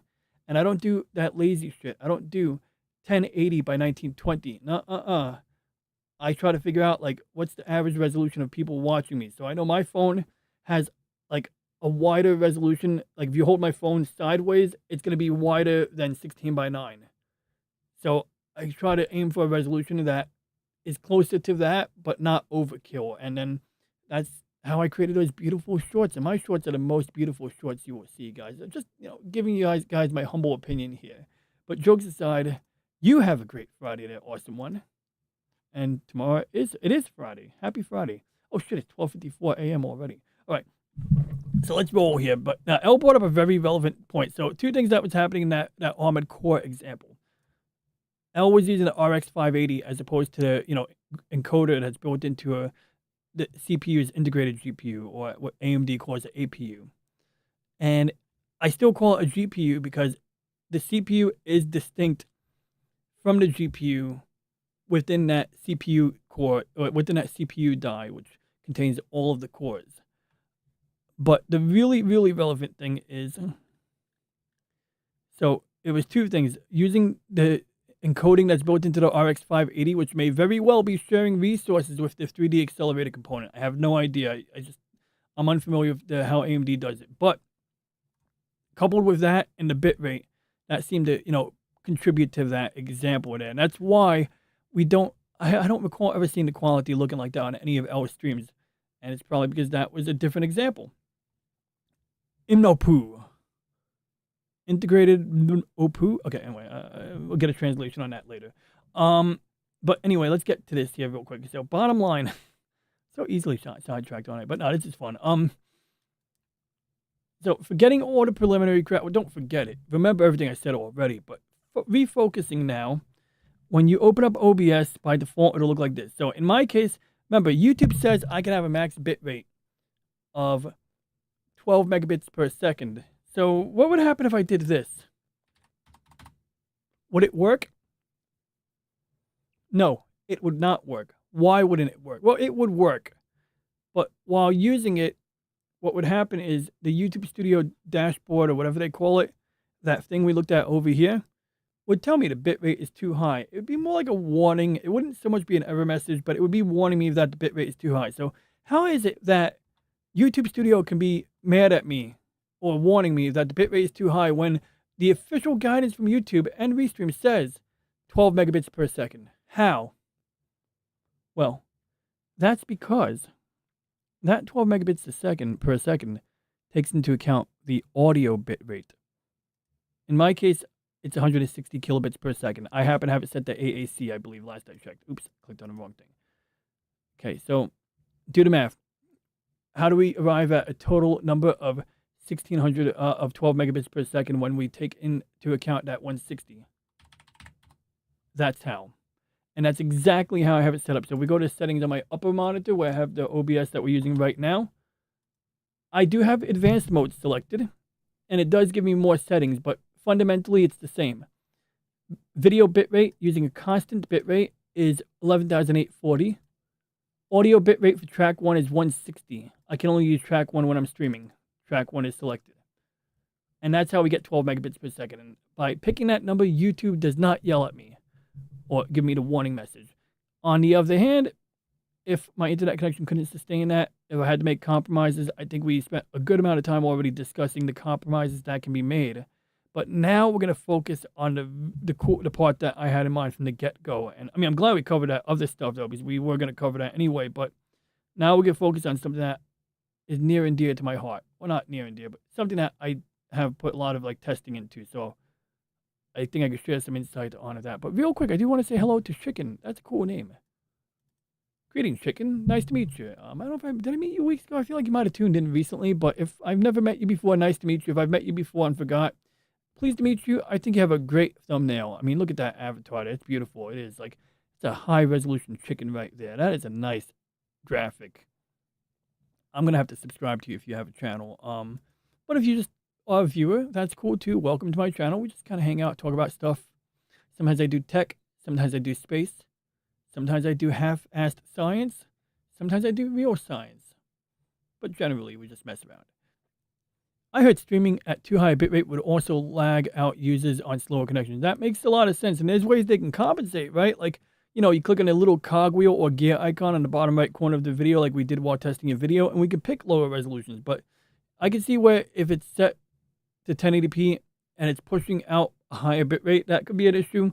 I also see a real issue where, I believe another issue is that YouTube has to do more heavy lifting to re-encode that on the fly or after the fact. So that imposes further challenges if they... It's so good to see you, bud. I hope you're doing well. Thanks for dropping in, man. It's good to see you, man. I hope, it's been a minute, but I'm happy to see you. Geez, it's so complicated. I'm just making it look complicated, man. Okay, so my intent here was to bring this shit down to earth, all right? And I apologize. I feel like I'll probably have to re-record some aspects, or when I edit the recording I'm making right now, I hope I can make it simpler. Maybe I skip past some detail. Maybe I try to hone in on the stuff that matters. And my intent is to kind of focus on NVIDIA stuff, and then we can revisit other examples. In fact, I think we've already revisited other examples here today. So yeah, if I do a separate video upload, it's going to focus on NVIDIA because that's what I'm familiar with. That's where I can provide my insight. And I know people who use NVIDIA who I hope are able to benefit from that information. Oyasumi. Oyasami to you too. Oyasumi to you. Apparently, someone cracked the quantum computer. It's a quantum leap in quantum computers. Eat more beef. I think it's a pretty informative stream so far. Oh, why, thank you. I just worry about, giving an information overload or going in different tangents, which granted they are on topic, but, I don't want to, inadvertently give too much information on something that may not be relevant to a lot of people. But it looks like so far we covered things that are relevant to people in the audience, and that's more people than just one, so that counts.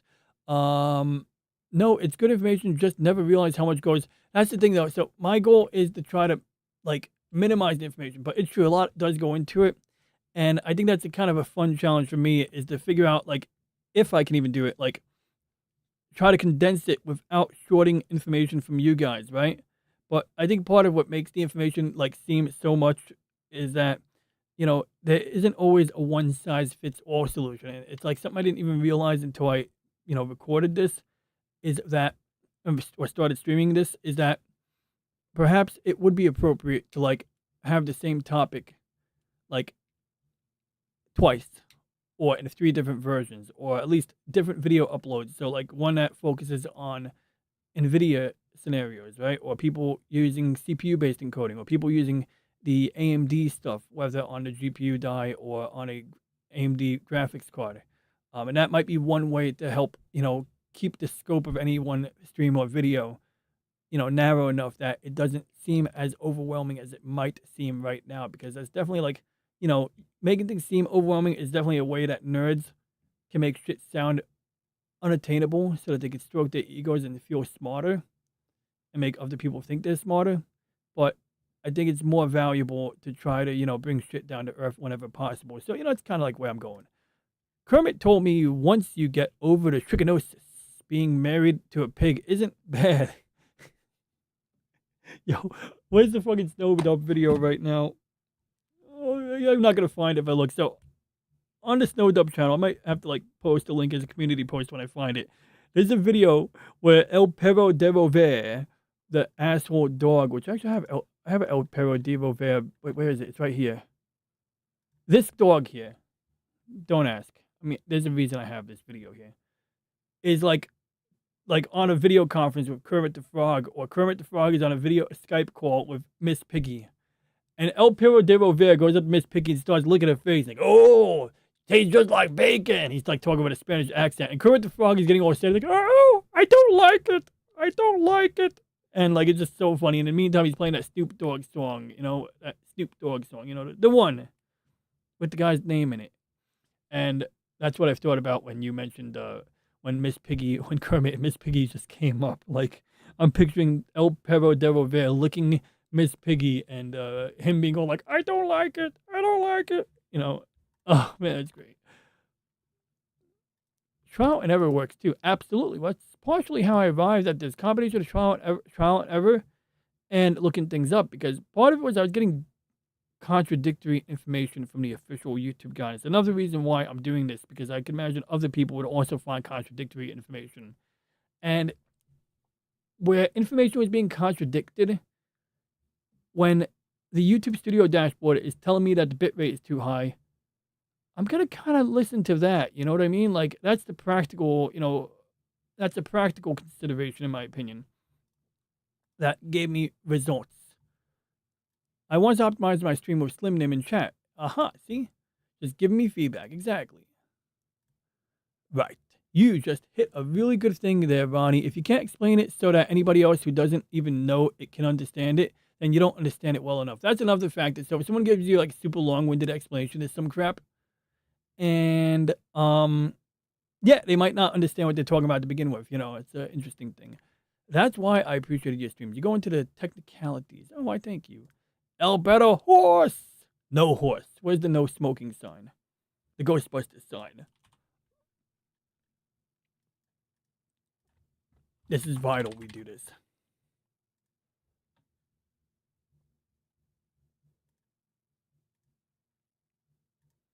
There we go.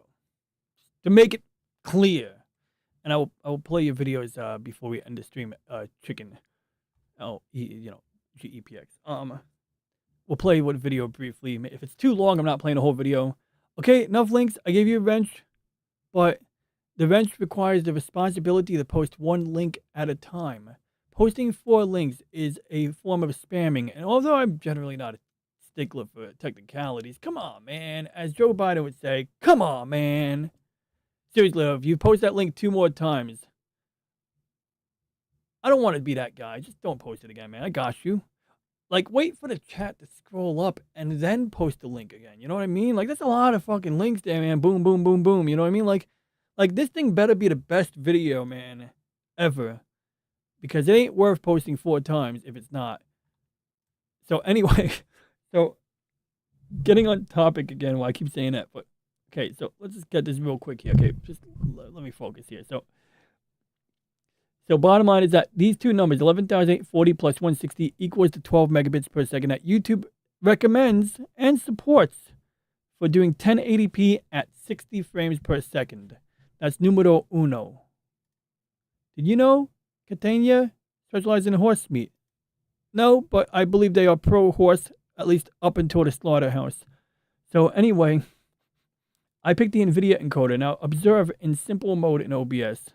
We have 3 options. We got software X264. We have hardware NVIDIA encoder. And we got hardware NVIDIA encoder Havoc.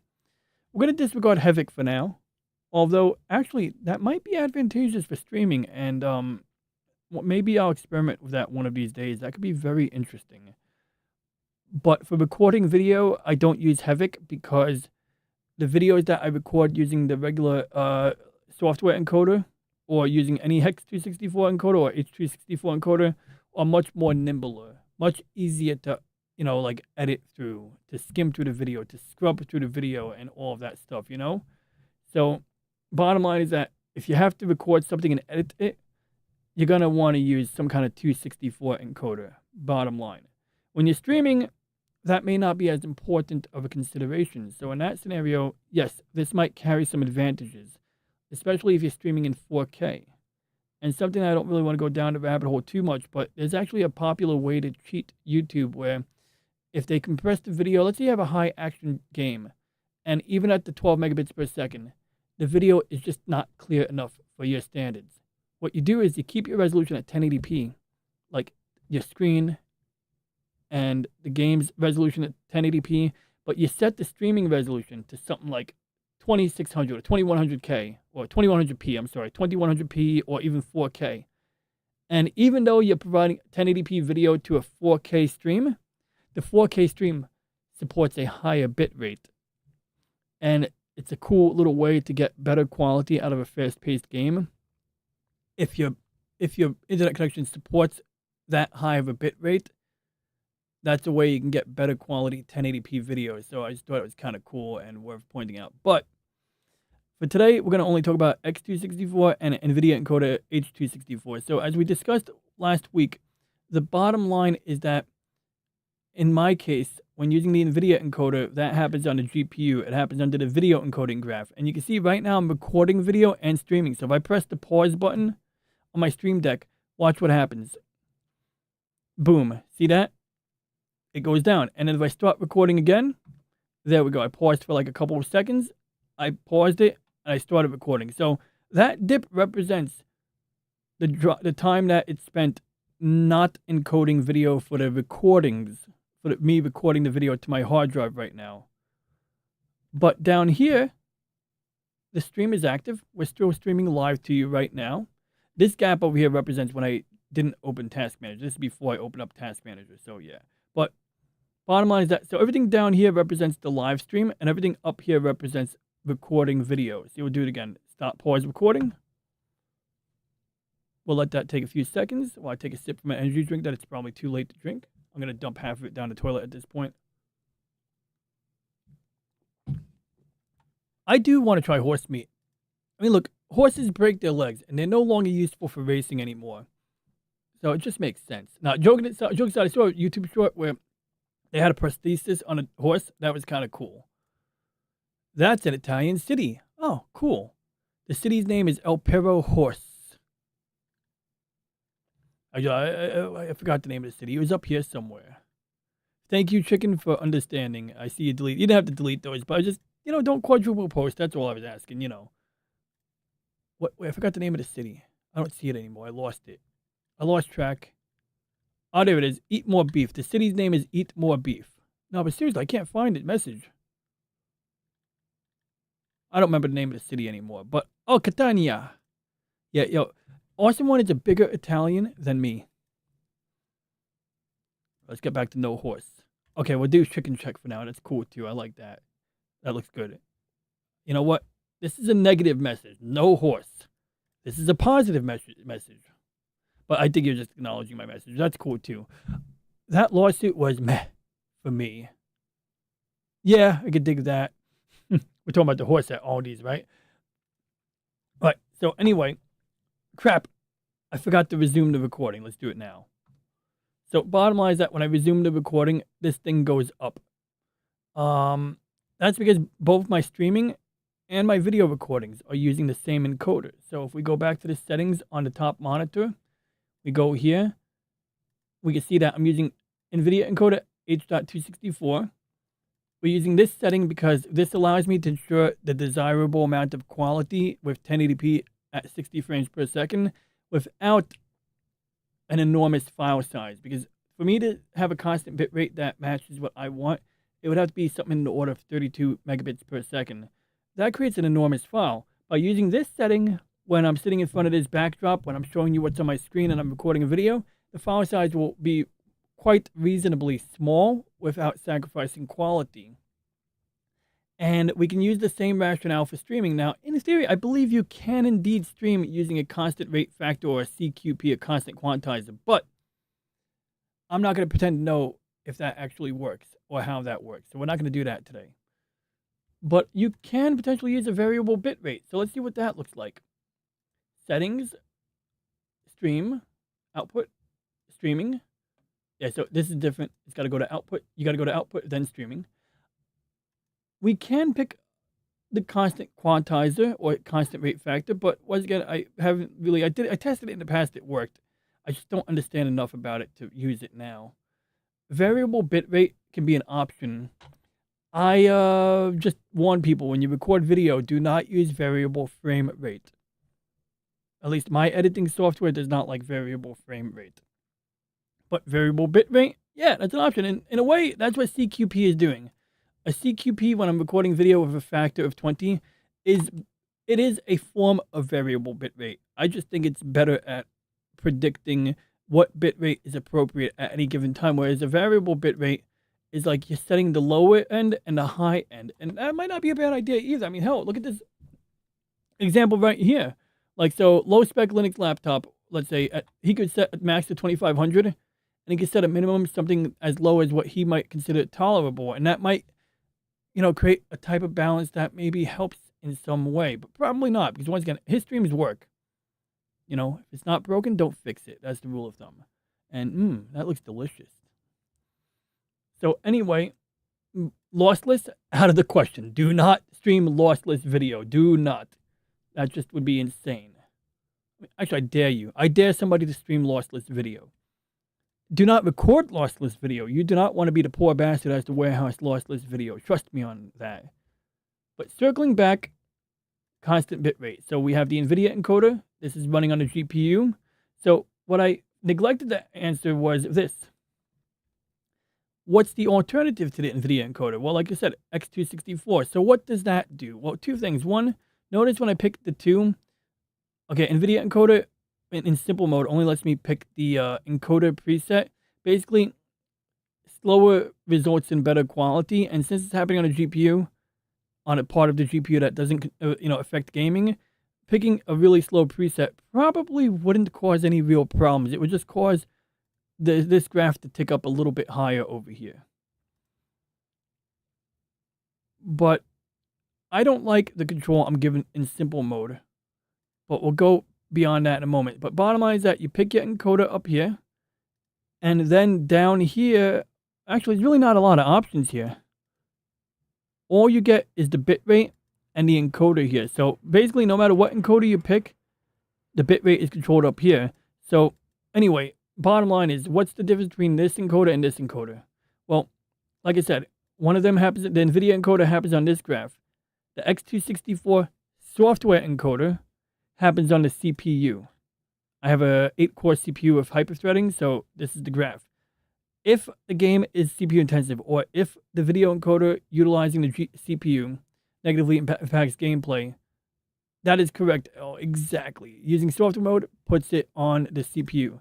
And so sometimes that might work out. I've only ever played one game where it was logical for me to do this, and that was when I was playing Kerbal Space Program 2. Hey, what up, Nagato? Good to see you, man. Nagato, it's great seeing you. Thanks for dropping in. Coffee, that's funny. That's a funny emoji right there. Greetings. Hello, DJ Ronnie G. And you guys, hello to you. It's a cool avatar. So, is that the girl from Haruhi Suzumiya? Is that like the 900-year-old lady from Haru who literally invented the guitar? No, I'm kidding. But, okay, I was reading comments under that song. Anyway, before I get myself off topic again. So anyway, what are the advantages if, there's a negative aspect to using a software encoder? What are the advantages? Well, mainly when you're recording video, a software encoder will achieve better quality while giving you a smaller file size. Whereas the NVIDIA encoder, if you keep the file size the same as the aforementioned example, your quality will take a bit of a drop. So in order for you to get the same quality that you would expect from a high quality recording on a software encoder using the CPU, when using the hardware encoder on your GPU, you have to basically tolerate a higher bitrate or a larger file size, basically. That's how you compensate. So NVIDIA encoder is really efficient. Like when you're converting a file, it uses up a lot less electricity because it doesn't have to run the GPU at full throttle. Like if you're using a video converter to go from like one format to another, but you sacrifice, in terms of the compression, right? Or the quality, depending on how you're doing it. But for streaming, thing is that I don't care if to get the quality that I want, the data stream is larger. This doesn't negatively impact me. I'm stripping it off to YouTube. They're handling it. So, or LIVESTREAM on YouTube. So that's why I use the NVIDIA encoder in this case. It frees up my CPU for other things, and it has not, in the context of NVIDIA, it doesn't seem to impact gaming performance at all. Okay, so now let's get back to that settings window again. That's basically it. But the thing is, the issue is that in both these cases, whether I'm using a software or hardware encoder, we control the bitrate up here, and that's basically all we can do aside from the preset to control the quality. And in the case of the software encoder, the preset will do a little bit different, a few different things. So while you see, actually, look, we do hardware encoder, we get these options: fastest, low quality, or slowest, best quality. But if we do a software encoder, we get a different set of options for the preset. We get ultra fast, low CPU usage, lowest quality. Very fast, medium CPU usage, standard quality. And we got fast, which is really slower than the other settings. High CPU usage and high quality. Now, typically they also do it like this. The higher basically the slower setting will usually give you better quality and a smaller file while also utilizing more CPU. So in a video converter app, it literally takes longer. But if we want a little more control, how do we do that? Well, if you look at my top monitor, instead of picking simple mode, I have advanced selected. So we're going to follow suit. We're going to pick advanced mode. And in advanced mode, like we discussed last week, the streaming and recording settings are in separate tabs instead of being on a single page. So what we have here now is we have a few other settings. I'm not going to pretend to know what AOM AV1 is. I believe AV1 is like a new format, possibly invented by Facebook. I forget. But I did some reading about it. It doesn't really seem that great for what I want to do, so I couldn't care less for it. But we still have the same two options. We got NVIDIA encoder, H264, which is basically X264. And we got Havoc, which is basically the same as H265 or X265. And then we got the plain old X264. So bottom line is this one is software, and these two NVIDIA encoders are hardware encoders. And when we pick the NVIDIA encoder I have selected now, you'll see that down here under encoder settings that we have constant bit rate. As I said before, I chose 11,840 because when you add the audio track, that hits exactly 12 megabits per second. I leave the keyframe interval alone. I let OBS manage it. And so 0 just says equals automatic. The preset, I've apparently chosen slow/good quality. I guess I must have chosen that. Striking a balance here was appropriate. One of these days, maybe I'll try out different settings, but it hasn't caused me any problems. So, you know, what works, right? And then down here, because I'm streaming, this has been important to me.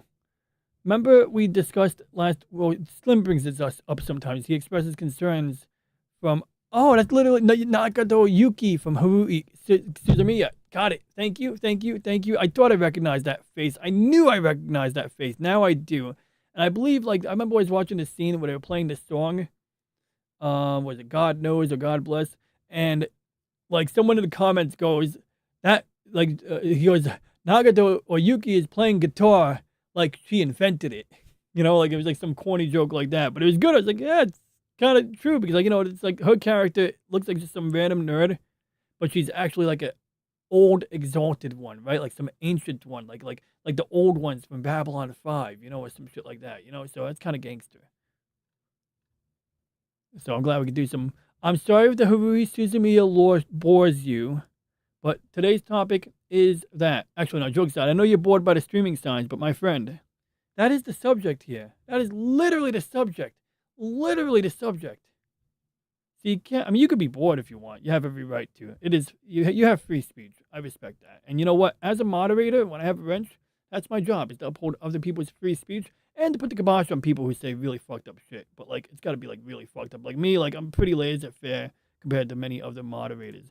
So it is God Bless as opposed to God Knows, which I guess they have two versions, and maybe the dub changes it. Maybe someone fucked around. I don't know. Maybe someone mistranslated.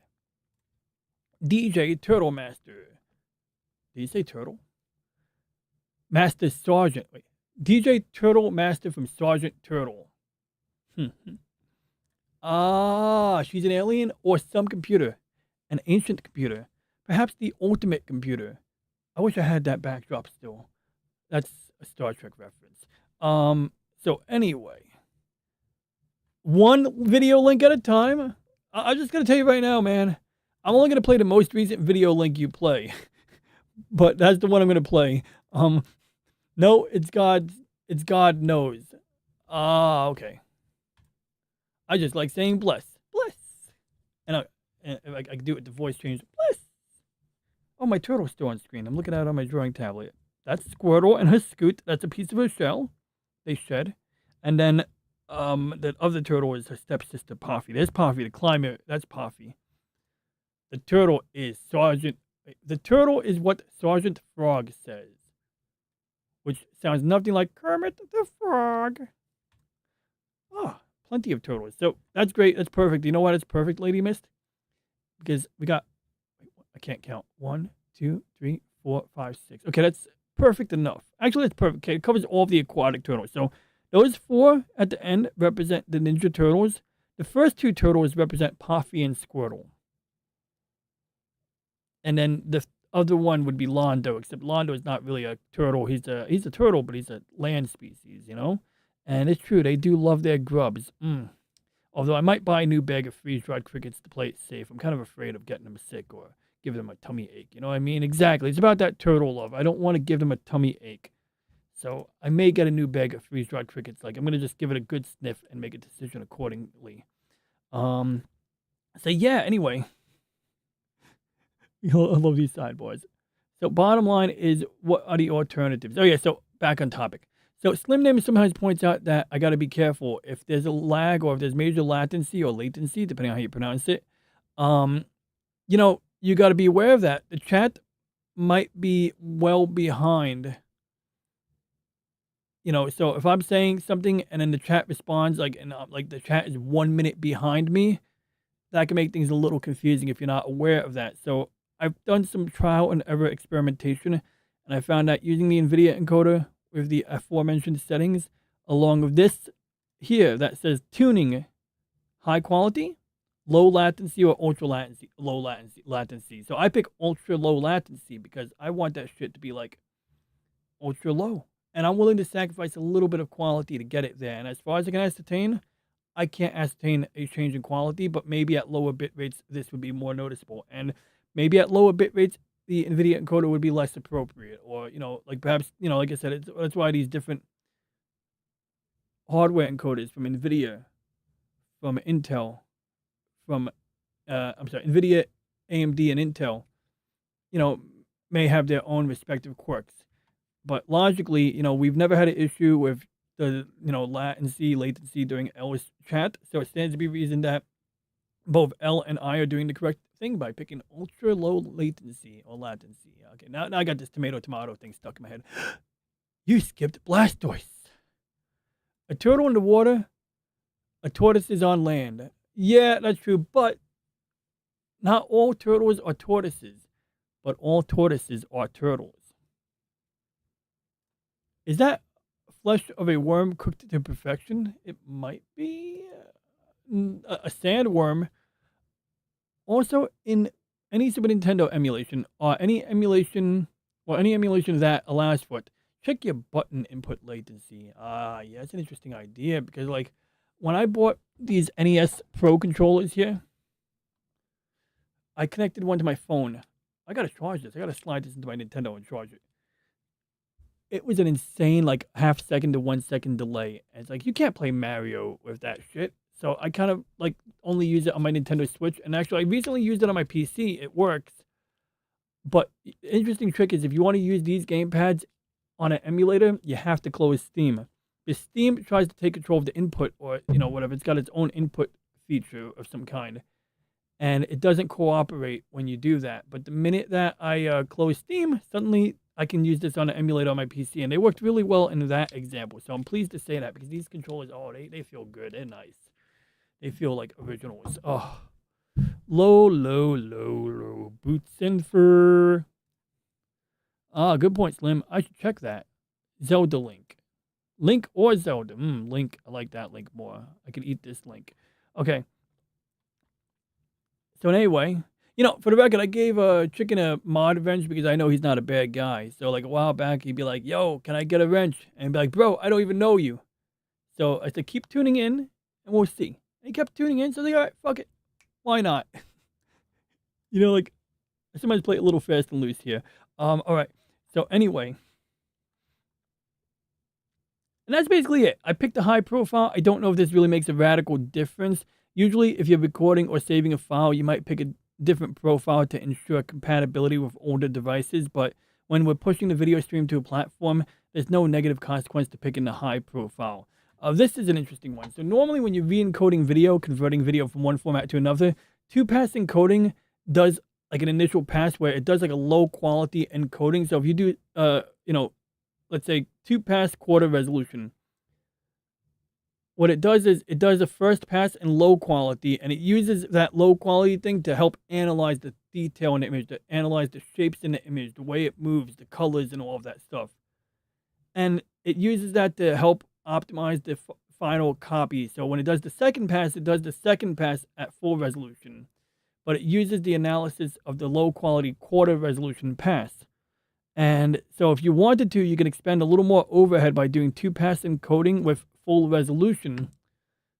But to be honest, I don't know if it's even if it even makes sense to use any type of multi-pass here. Like, I'm honestly, I suspect that single pass is like the sweet spot. And once again, this is something that I need to do some testing with.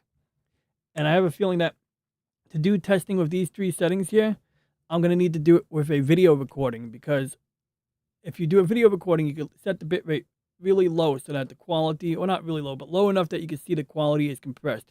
And then perhaps by switching between these 3 settings with a lower quality setting already set, I'll be able to see if, from one setting to another, if it makes a, significant or noticeable change in the final product of a recording. And then that would inform my decision, for an upload. For like a live stream, I mean. So I'll leave this setting as it is right now. And then these things I leave alone too. But like when I had trouble with Kerbal Space Program 2, I did try disabling and messing with these settings to see if they made a difference. But it tells you over here, if you float your mouse pointer over the question mark, enables encoder settings that optimize the use of bitrate for increased perceived visual quality, especially in situations with high motion at the cost of increased GPU utilization. So I'm not sure if that means it's increasing the use on the NVIDIA encoder here, or if it's actually touching the GPU, but that would be the 3D accelerator.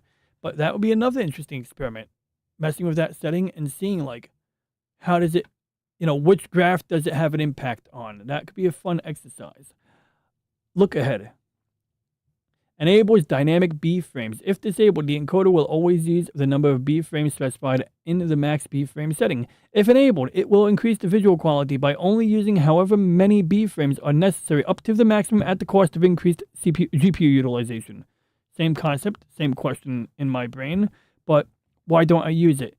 Well, I haven't needed to use it, but in video encoding, we essentially have what they call keyframes. So if you ever know how they make animation, they draw a picture like this. And the person who draws keyframes, if I want to do, let's say a guy's waving his hands, you might do this. Animate like this, and then do another frame like this, and then do another one like this. And then some poor bastard called the tweener, which sounds awful as a word, but it just means the person who draws the in-between frames. That's why when you do animation in Adobe Flash, it's the only animation I've ever done, they call it motion tweening. Like you draw a stick figure doing this and this. And then you tell it to motion tween, and essentially like you have like, what do you call it? Waypoints or keyframes on the timeline separated by, let's say, 50 frames or 60 frames. Let's say that represents 1 second. And you tell it to tween it from this keyframe to this keyframe. So the first keyframe is here. The second keyframe is here. They're separated by 60 frames. And now the software knows to automatically make this happen. And thanks to digital animation, you don't have to do the tweening. But in the old animation industry, some poor bastard or a group of poor bastards would have to sit down, take a transparent piece of paper, and like freaking trace all of the frames in between. Sounds like an awful pain in the ass. But in the context of video encoding, the keyframes will occur, let's say, every 2 seconds or every 1 second, whatever it is. Let's say every 2 seconds.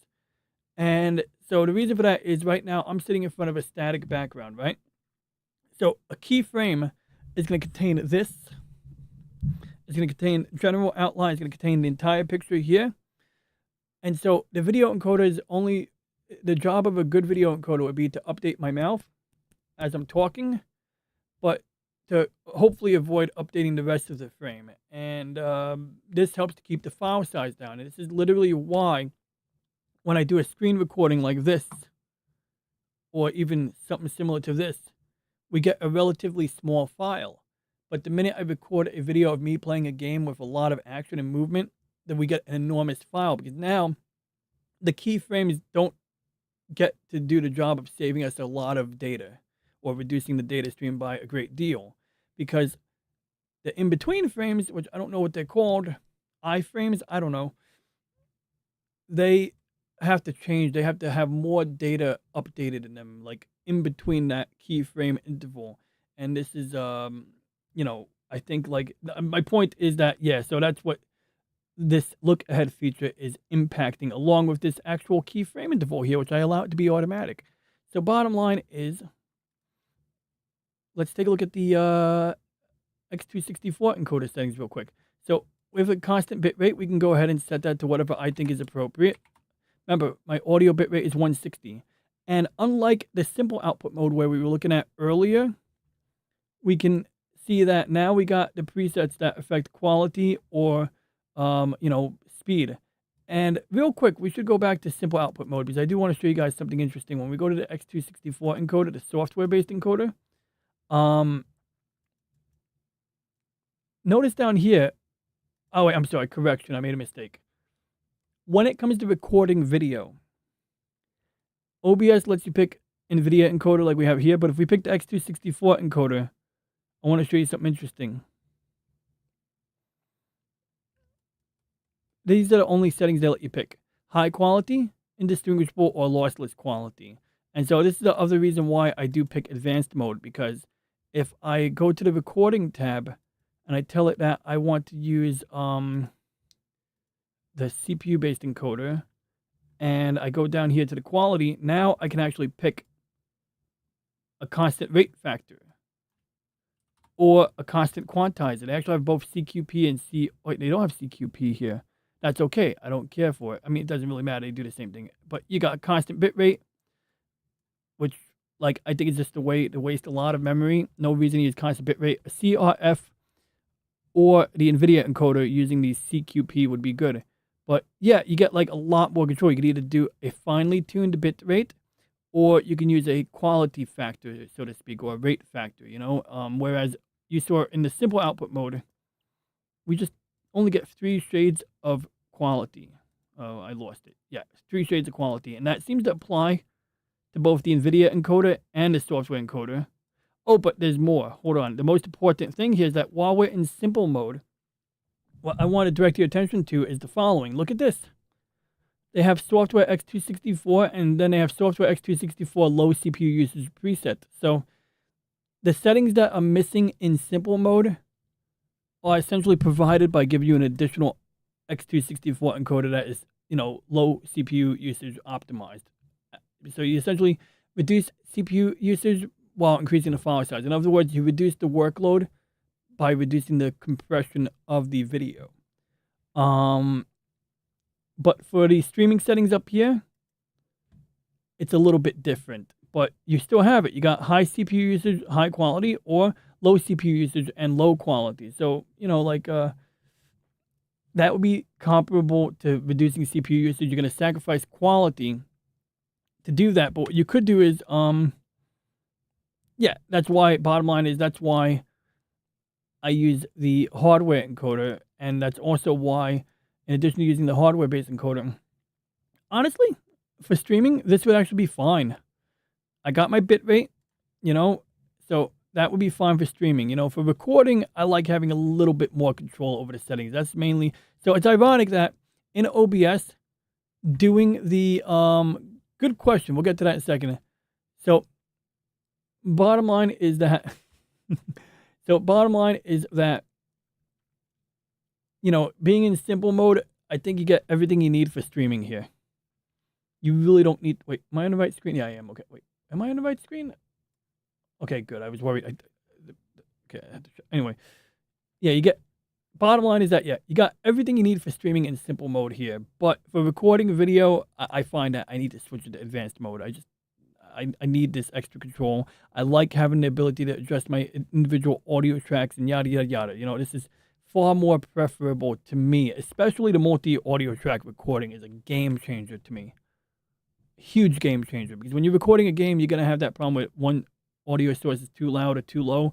And I like having a very easy way to change that after the fact.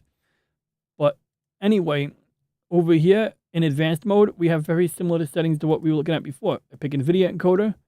We still have constant bit rate, or we can use a CQP. But remember, for streaming, we want to maybe just pick the actual bit rate that we can sustain. And if we could sustain above the maximum, then we want to pick exactly the maximum. And for YouTube, that's the maximum, basically.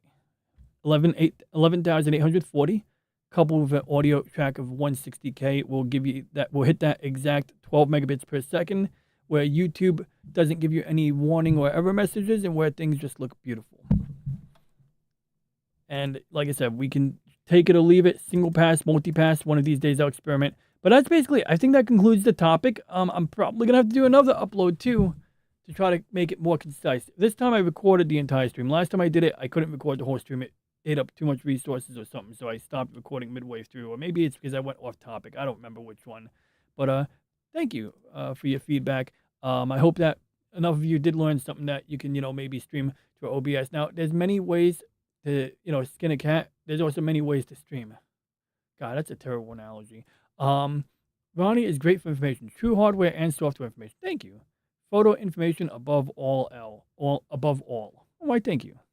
So now let's check out Chicken's one video. You get one. Everyone gets one. That's true too, though. You should do your own channel, Chicken. But the video is, he's a fan of random videos, so he likes to share random videos. And in this video, it sounds like Banjo-Kazooie music, but I can only hear it on my headphones. I didn't turn on my volume. Yeah, I mean, it's like a little what the hell is that guy doing? Okay, that amuses me. That guy looked like Deadpool humping the... Teach me that workout. Don't quote me. Take this phone and stop bothering me. What phone is this? Okay, although typically this is rather mind-numbing stuff that is not for me, Sus Dragon, this what are you doing? does Don't tickle the disturb my itch of the workout. weird factor. Teach me that workout. That is some weird Take factor this stuff phone right and there. stop So I'll give you that. bothering Or did anybody watch me What on phone Rumble is today? this? I hope I didn't miss any chats on Rumble. I feel really bad that I miss chat on Rumble once in a while. And that's probably why nobody tunes in on Rumble anymore. But yeah, QEPX, you should start a channel and you can share stuff on the channel. And then you can like post these videos and then you can like leave a comment and you can say, oh, hey, go to my channel. And then people go to your channel at their leisure and they can look at the community posts and see these things. You know what I mean? You know, and you can share what you're passionate about and yada, yada, yada. Quackers. Oh, wait, I clicked on the wrong chat. Someone said quackers. There it is. Go. Dead. All right. But that's my advice. It's similar to, you know, Slim's, but yeah, Slim is definitely a little bit more blunter than I am, and it's true. Not to be rude, just honest. But I do agree it's reasonable feedback, and you know, I think I delivered it in a more diplomatic manner. But I think that sometimes you got to cut the bullshit and just give people straight up feedback, right? You know, because if you're overly diplomatic, people don't know. So it's good. It's honest communication there. So any questions, guys and ladies and girls and gentlemen and everyone? Does anybody have any questions? Because I know I kind of like, I'm easily distracted. I know we go down these sidebars and sometimes things are not as neat and tidy as, you know, at least for me, as I'd like them to be. So I'm going to sit here for a moment and close this window a little bit and wait for questions. Yo, that was random, right? Yo, I gotta say, that was actually the best. That was the best video he's ever sent. I'm not gonna lie. Like, normally it's some boring. No offense, I'm not bored. Let me phrase it. It's something I'm not into, right? So, like, usually, you know, Chicken will send a video like of Minecraft or something, and it's like, or not Minecraft. Last time it was Roblox, and actually, I remember QEPX was asking if I would play Roblox, and I downloaded it. I tried it out, and I got on. It's like, it wasn't for me exactly, but it reminded me of like Space Engineers and other games I played where you build stuff. So I tried going to Minecraft level editor, build a car or take an existing car, then put a ramp on the ground. So I tried to build a ramp, and my goal was just to try to drive the car off the ramp. But the physics of it was just like, I don't know, different than what I was accustomed to in a driving game. So yeah, it didn't do it for me, but also I wasn't prepared to make that commitment to, you know, like, you know, get through that steep learning curve, you know? But yeah, so Sandbox would be correct. Yeah, I played, I believe Space Engineers is Sandbox or Skybox. Would it be more accurate to say Skybox? Or Skybox a subdivision of is a Skybox like a sandbox, basically? Because, like, you know, that's Space Engineers. And the problem with Space Engineers is that because it's a skybox, you can never fly into a star. So you're in a star system, you're on a planet, you're in orbit, which there's really no orbit in Space Engineers. There might be a plug-in that gives you more realistic orbital mechanics, but by default, it is a bit more like cartoon physics, you know?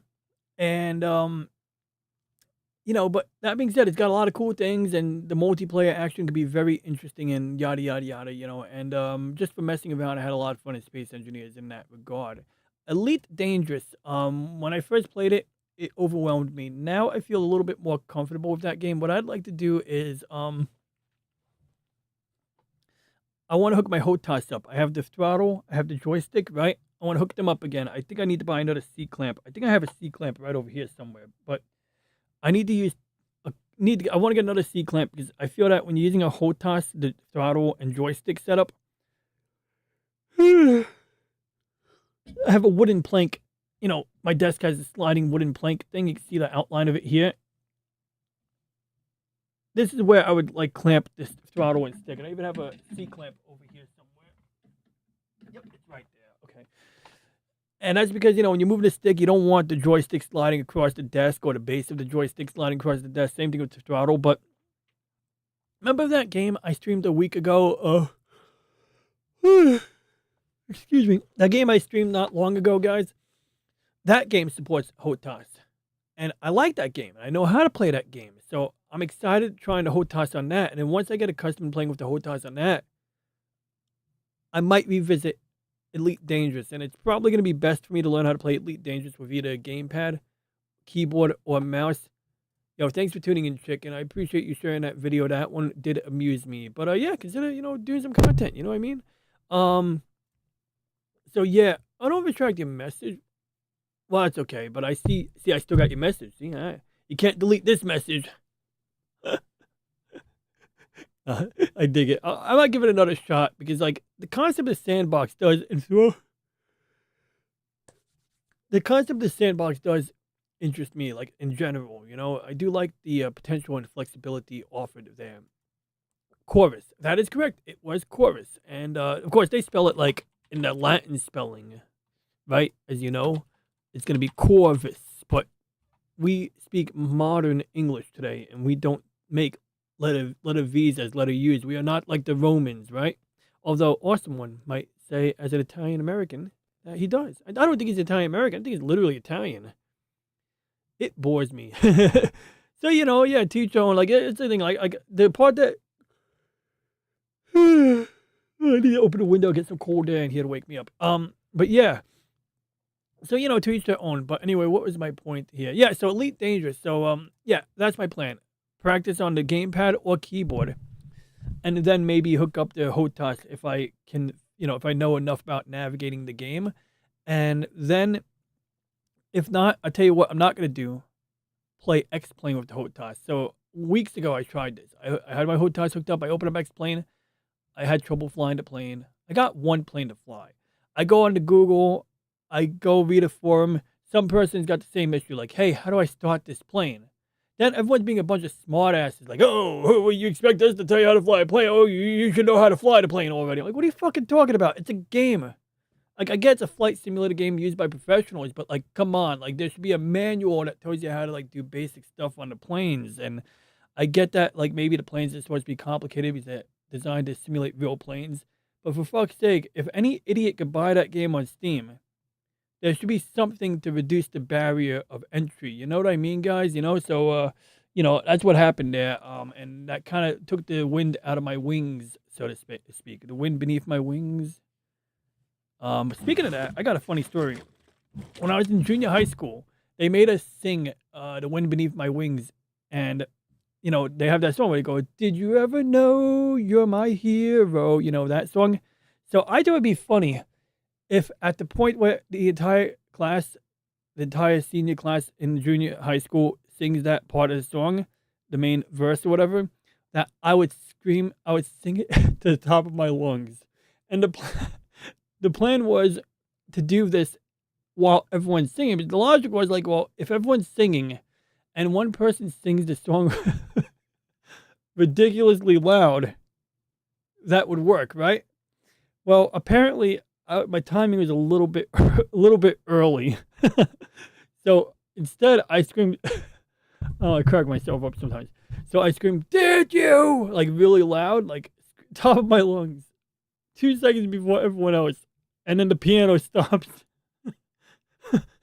Like the person going dung dung, like dung. And then a bunch of rat bastards turned around and pointed their fingers at me like epicenter, like literally fingers pointing in 3D like that, like bastards, like bunch of scabs, man. No sense of humor. So back on topic, I do want to thank Nagato for tuning in, and thank you. It's like every new game has to have a sandbox elements, gatekeepers. Yeah, exactly, fucking gatekeepers. Like I get it, you're a professional pilot, or you maybe read the flight manual, wherever the hell you get that. Maybe they should tell people, where's the flight manual? How do you get the flight manual, huh? Do you have a flight manual, huh? Do I have to get a torrent for that, huh? It happens with JRPGs too. You're like, oh, what, you can't read Japanese, huh? You don't know kanji? You don't know I don't even know the difference between kanji and katakana and hiragana. I didn't even know that Japanese had Chinese letters in it until like a month ago. Holy crap, trying to start a train in the train simulator. I got that. I paid $100. Okay, so interestingly, I learned a few things about that. So, you know, you deactivate the brakes, which I had a little confusion there, right? Because you have the brakes for the locomotive on a diesel, and you got the brakes for everything behind it. And I believe if you turn on the brakes for the rest of the cars, but you turn off the brakes on the front. I mean, so if you turn on the brakes for the back, but you turn off the brakes on the front loco, I believe the rest of the brakes don't operate. But I believe that's also a system where they run the air pressure to keep the brakes open. It's when they don't have air pressure that the brakes engage, and that's because it's a safety thing. It's like, you know, if you lose air pressure, you want the brakes to automatically engage. And so figure out, like, do I have to turn both levers in the same direction to disengage the brakes, or is it one this way and the other one goes this way? Little trial and error there. I believe that game had a proper tutorial. It wasn't as expensive, so they did lay that stuff out. It was a pretty good simulator, but it wasn't hyper realistic. If you want, I'll find out what game I have. And then essentially, then you like have to turn on the diesel, right? So after you start the diesel, you crank up that lever, and you get your RPM to go up, and you got to watch the gauges. And essentially, the diesel on a diesel locomotive is essentially generating electricity, right? Diesel locomotives are technically electric trains that use a diesel generator. And so there's like some kind of balance there, but essentially you got to bring it pretty up there most of the time, get the electrical voltage to go up, and then the train will start moving forward. But because the tracks are slippery, there's actually a button that dumps sand on the tracks to give it more grip. So that's kind of cool. And yeah, and then you gotta just make sure you don't go too fast around turns and all of that stuff. But that's the game. I bought a game called Derail Valley because I saw someone do a video where so I had two train simulators. I had one where it was on the Nintendo Switch, and when you crash, it just stops the simulation, and then you start over. And that's fine, but it's not fun. Well, it's all right. It's just not as fun. Derail Valley, on the other hand, the train gets derailed. It tumbles over the side of a ravine, a ditch. If you crash into an oil tanker car, the oil leaks. If you're really lucky, you get the shit to go on fire and blow up and stuff. You know what I mean? That's what I'm looking for. Now, I didn't get any oil things to blow up yet, but I did get the oil tankers to kind of leak. So that was kind of cool. I have to resort to looking up things to just get a thing moving, let alone doing any of the missions. Yep, that was pretty much like similar. Luckily, the game I had, Derail Valley, seemed to lay it out pretty clearly, but I could just imagine. I've seen some more serious train simulators. I had a customer at Best Buy. He was doing subway car simulators. I think he was looking for a job at the MTA. And yeah, that thing looked pretty intricate.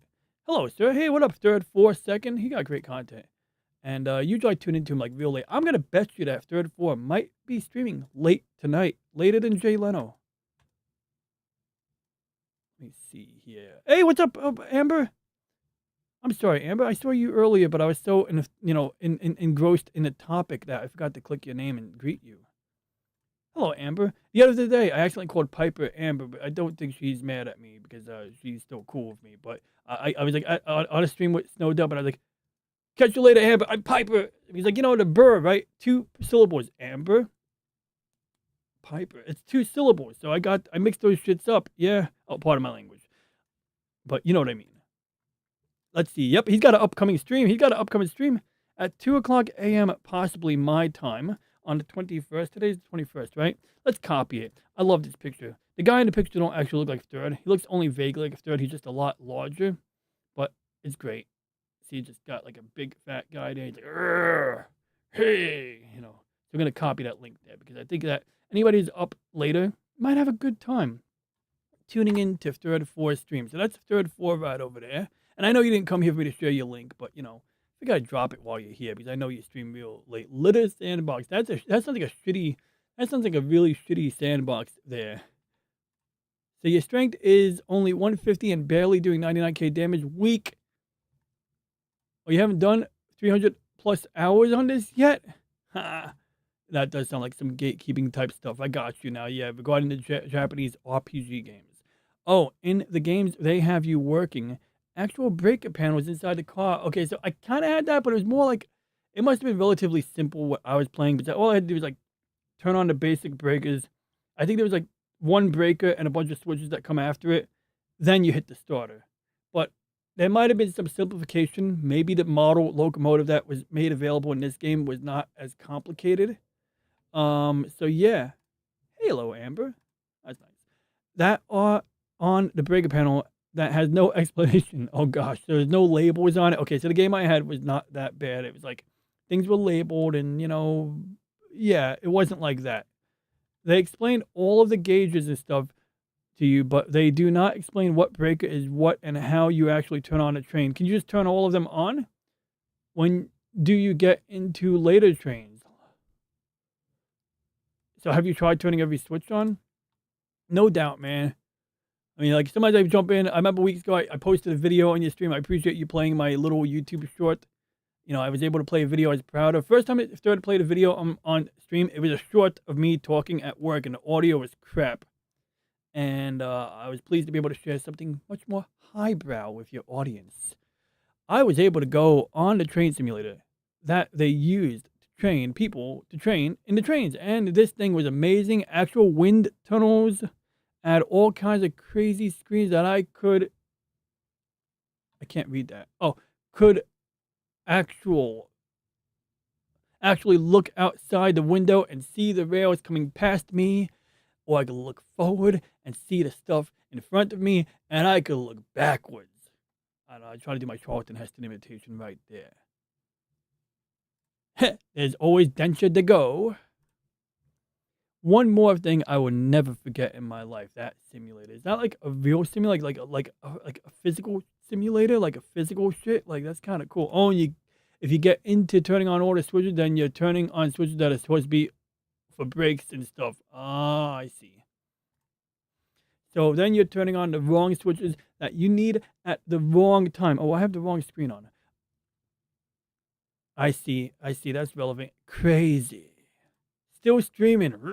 Yes, I am, but I'm about to wrap it up. I actually did the part where I said, does anybody have any questions? Does anybody have any questions? I don't think anyone has any questions, but we did have a lot of interplay. We had a lot of fun exchanging ideas, and apparently I stopped yawning the minute I opened my window and started sitting up. Now I have a draft on my right arm, but I'm energized, like DJ Play Nice.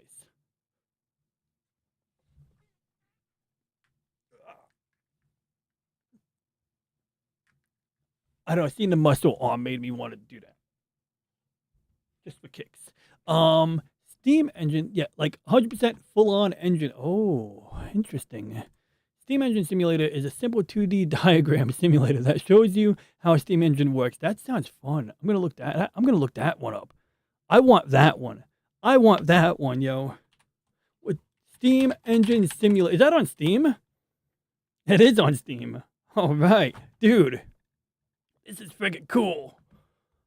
Oh my gosh, it's exactly what Elle described just now. Did I click on the wrong chat? Why is it showing the wrong chat? Why is it still showing Thread's message?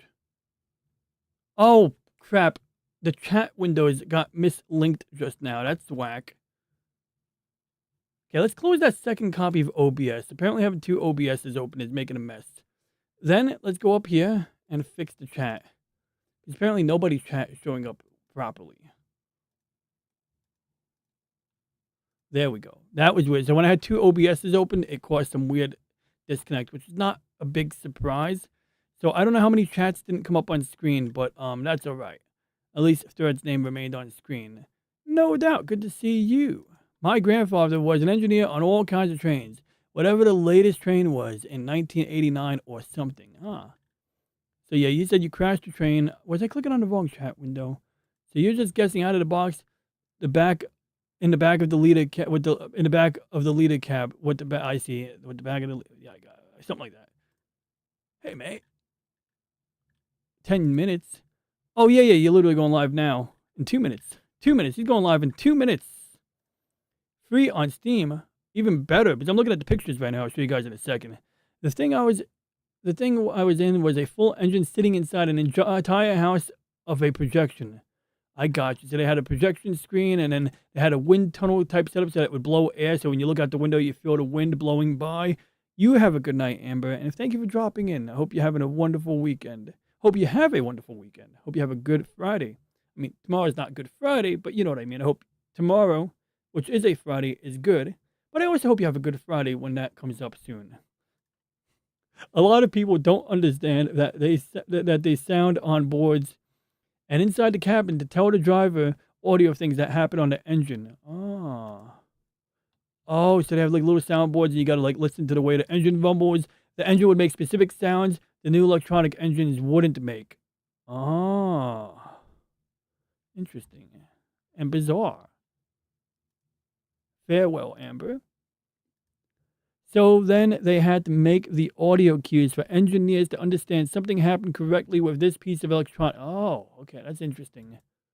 Fascinating, Slim. But yo, this looks cool. This looks freaking cool here. Like, look at that shit. I'm about to wrap up, but we're gonna take a good look at this right here. This is a thing of beauty here. See, as I learned from the book about Rudolf Diesel, engines like this rely on a gradient in temperature, an area of high temperature and an area of low temperature, and it is that difference that you can use to extract work from that engine. And so, we have this picture here, and you got a little whistle, and then you go to the right. In fact, that's the whistle. This is just steam coming out. This is a whistle right here, and you can even see it says whistle off. And you got some pressure stuff, but these, I don't want to open it in a new tab. I can't read it right now. I guess I can make it full screen. Oh, here we already zoomed in on it. Pressure in pounds per square inch. Steam temperature, degrees in Celsius. Okay, I can't read Celsius. Maybe they got a temperature converter in there. Water temperature, centigrade, same thing. I'm joking. I know enough about Celsius to know what temperatures are not safe to touch. Reverser, 83.66%. Starter off, whistle off. Engine speed, RPM, rotations, revolutions per minute. And I'm going to add this to my library. We're going to do it inside the Steam app. Well, I guess I could click here and see what happens. Oh, wait, Steam isn't running. I got to open it first. And that is Lobotomy Corporation. That's a funny name. I don't really think the game is my style, but I just like the name of it. It's funny. Okay, so thank you, Elle. I appreciate that. It's a good game recommendation.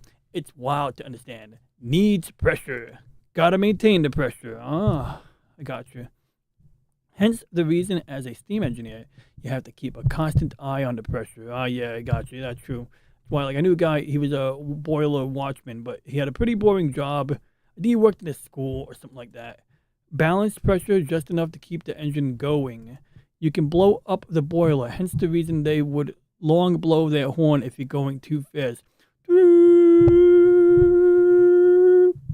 Oh, I see. Is that to release the excess pressure?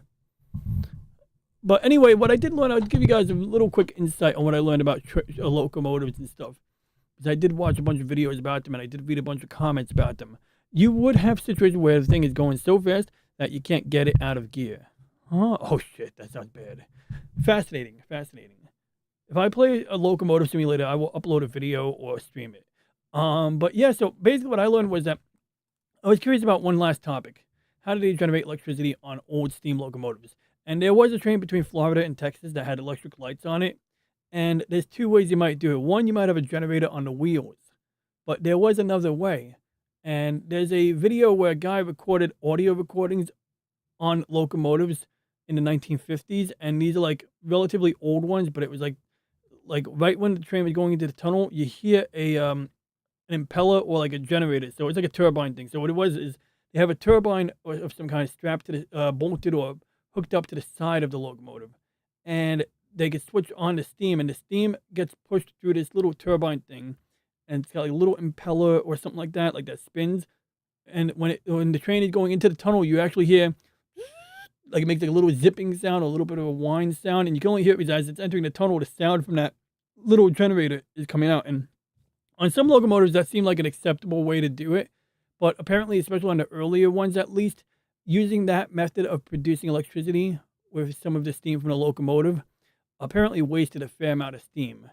And so I guess once you get the horsepower high enough that you can, pull the weight of everything that you're pulling while also accommodating a generator, which of course generators are going to create some resistance. And this is why, like, you can't just bolt a generator to the side of a Tesla. Like, I've heard this question come up, and it might seem intuitive, but it's really not practical, because obviously you can't put energy into moving your Tesla, let's say, and then have a generator that's draining some of that mechanical energy to send it back to the battery. You're never going to get back all that energy. You're just gonna waste more energy in the process of doing that, and there's always gonna be some waste heat and some loss in between.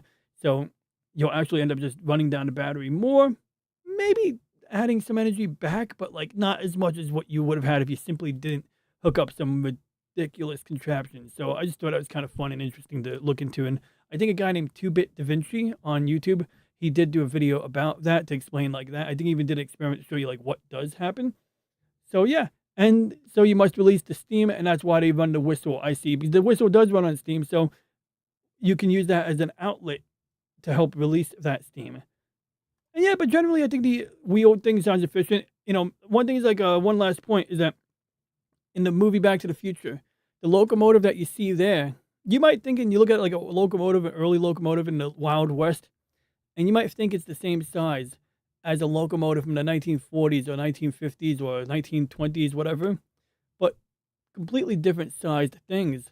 And so the one in the Wild West, the front of it, when you look at pictures of it with a person standing next to it, that cylindrical bit is a lot narrower, and the cab where the engineer stands is sometimes opened to the air. Sometimes it's got like a little cover. Sometimes it's got a little bit more covering on it for the elements, but generally it's not that big of a compartment because the overall locomotive is not as big as you would expect it to be, you know?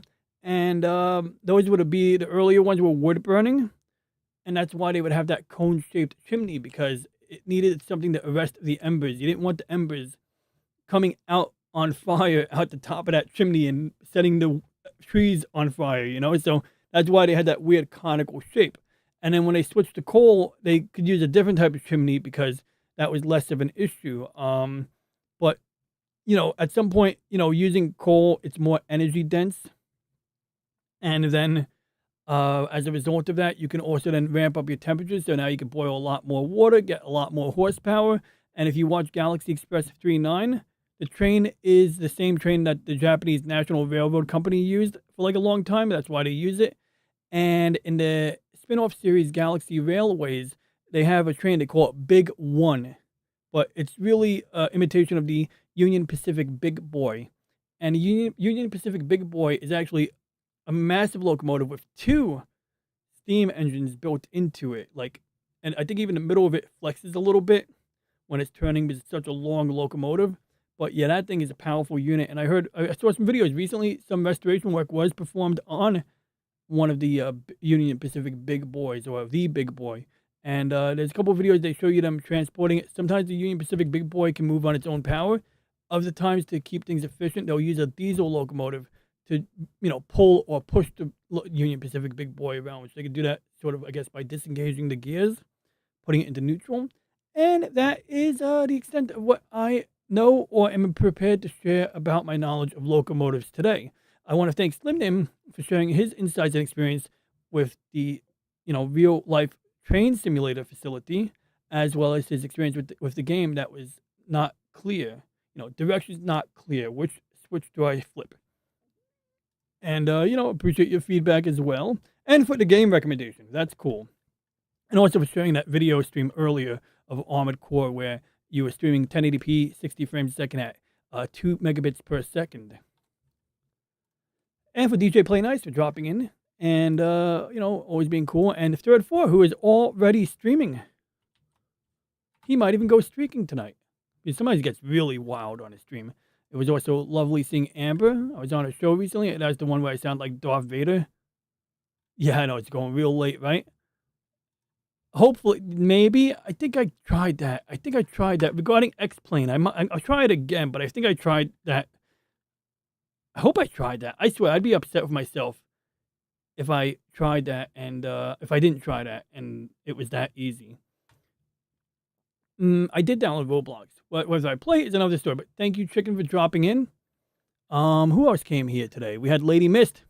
We had LCX. Well, I already said that. We had Awesome One. He was one of the first people. He might have been the first person in the chat. We had James here. We had Curtis YZ Reacts.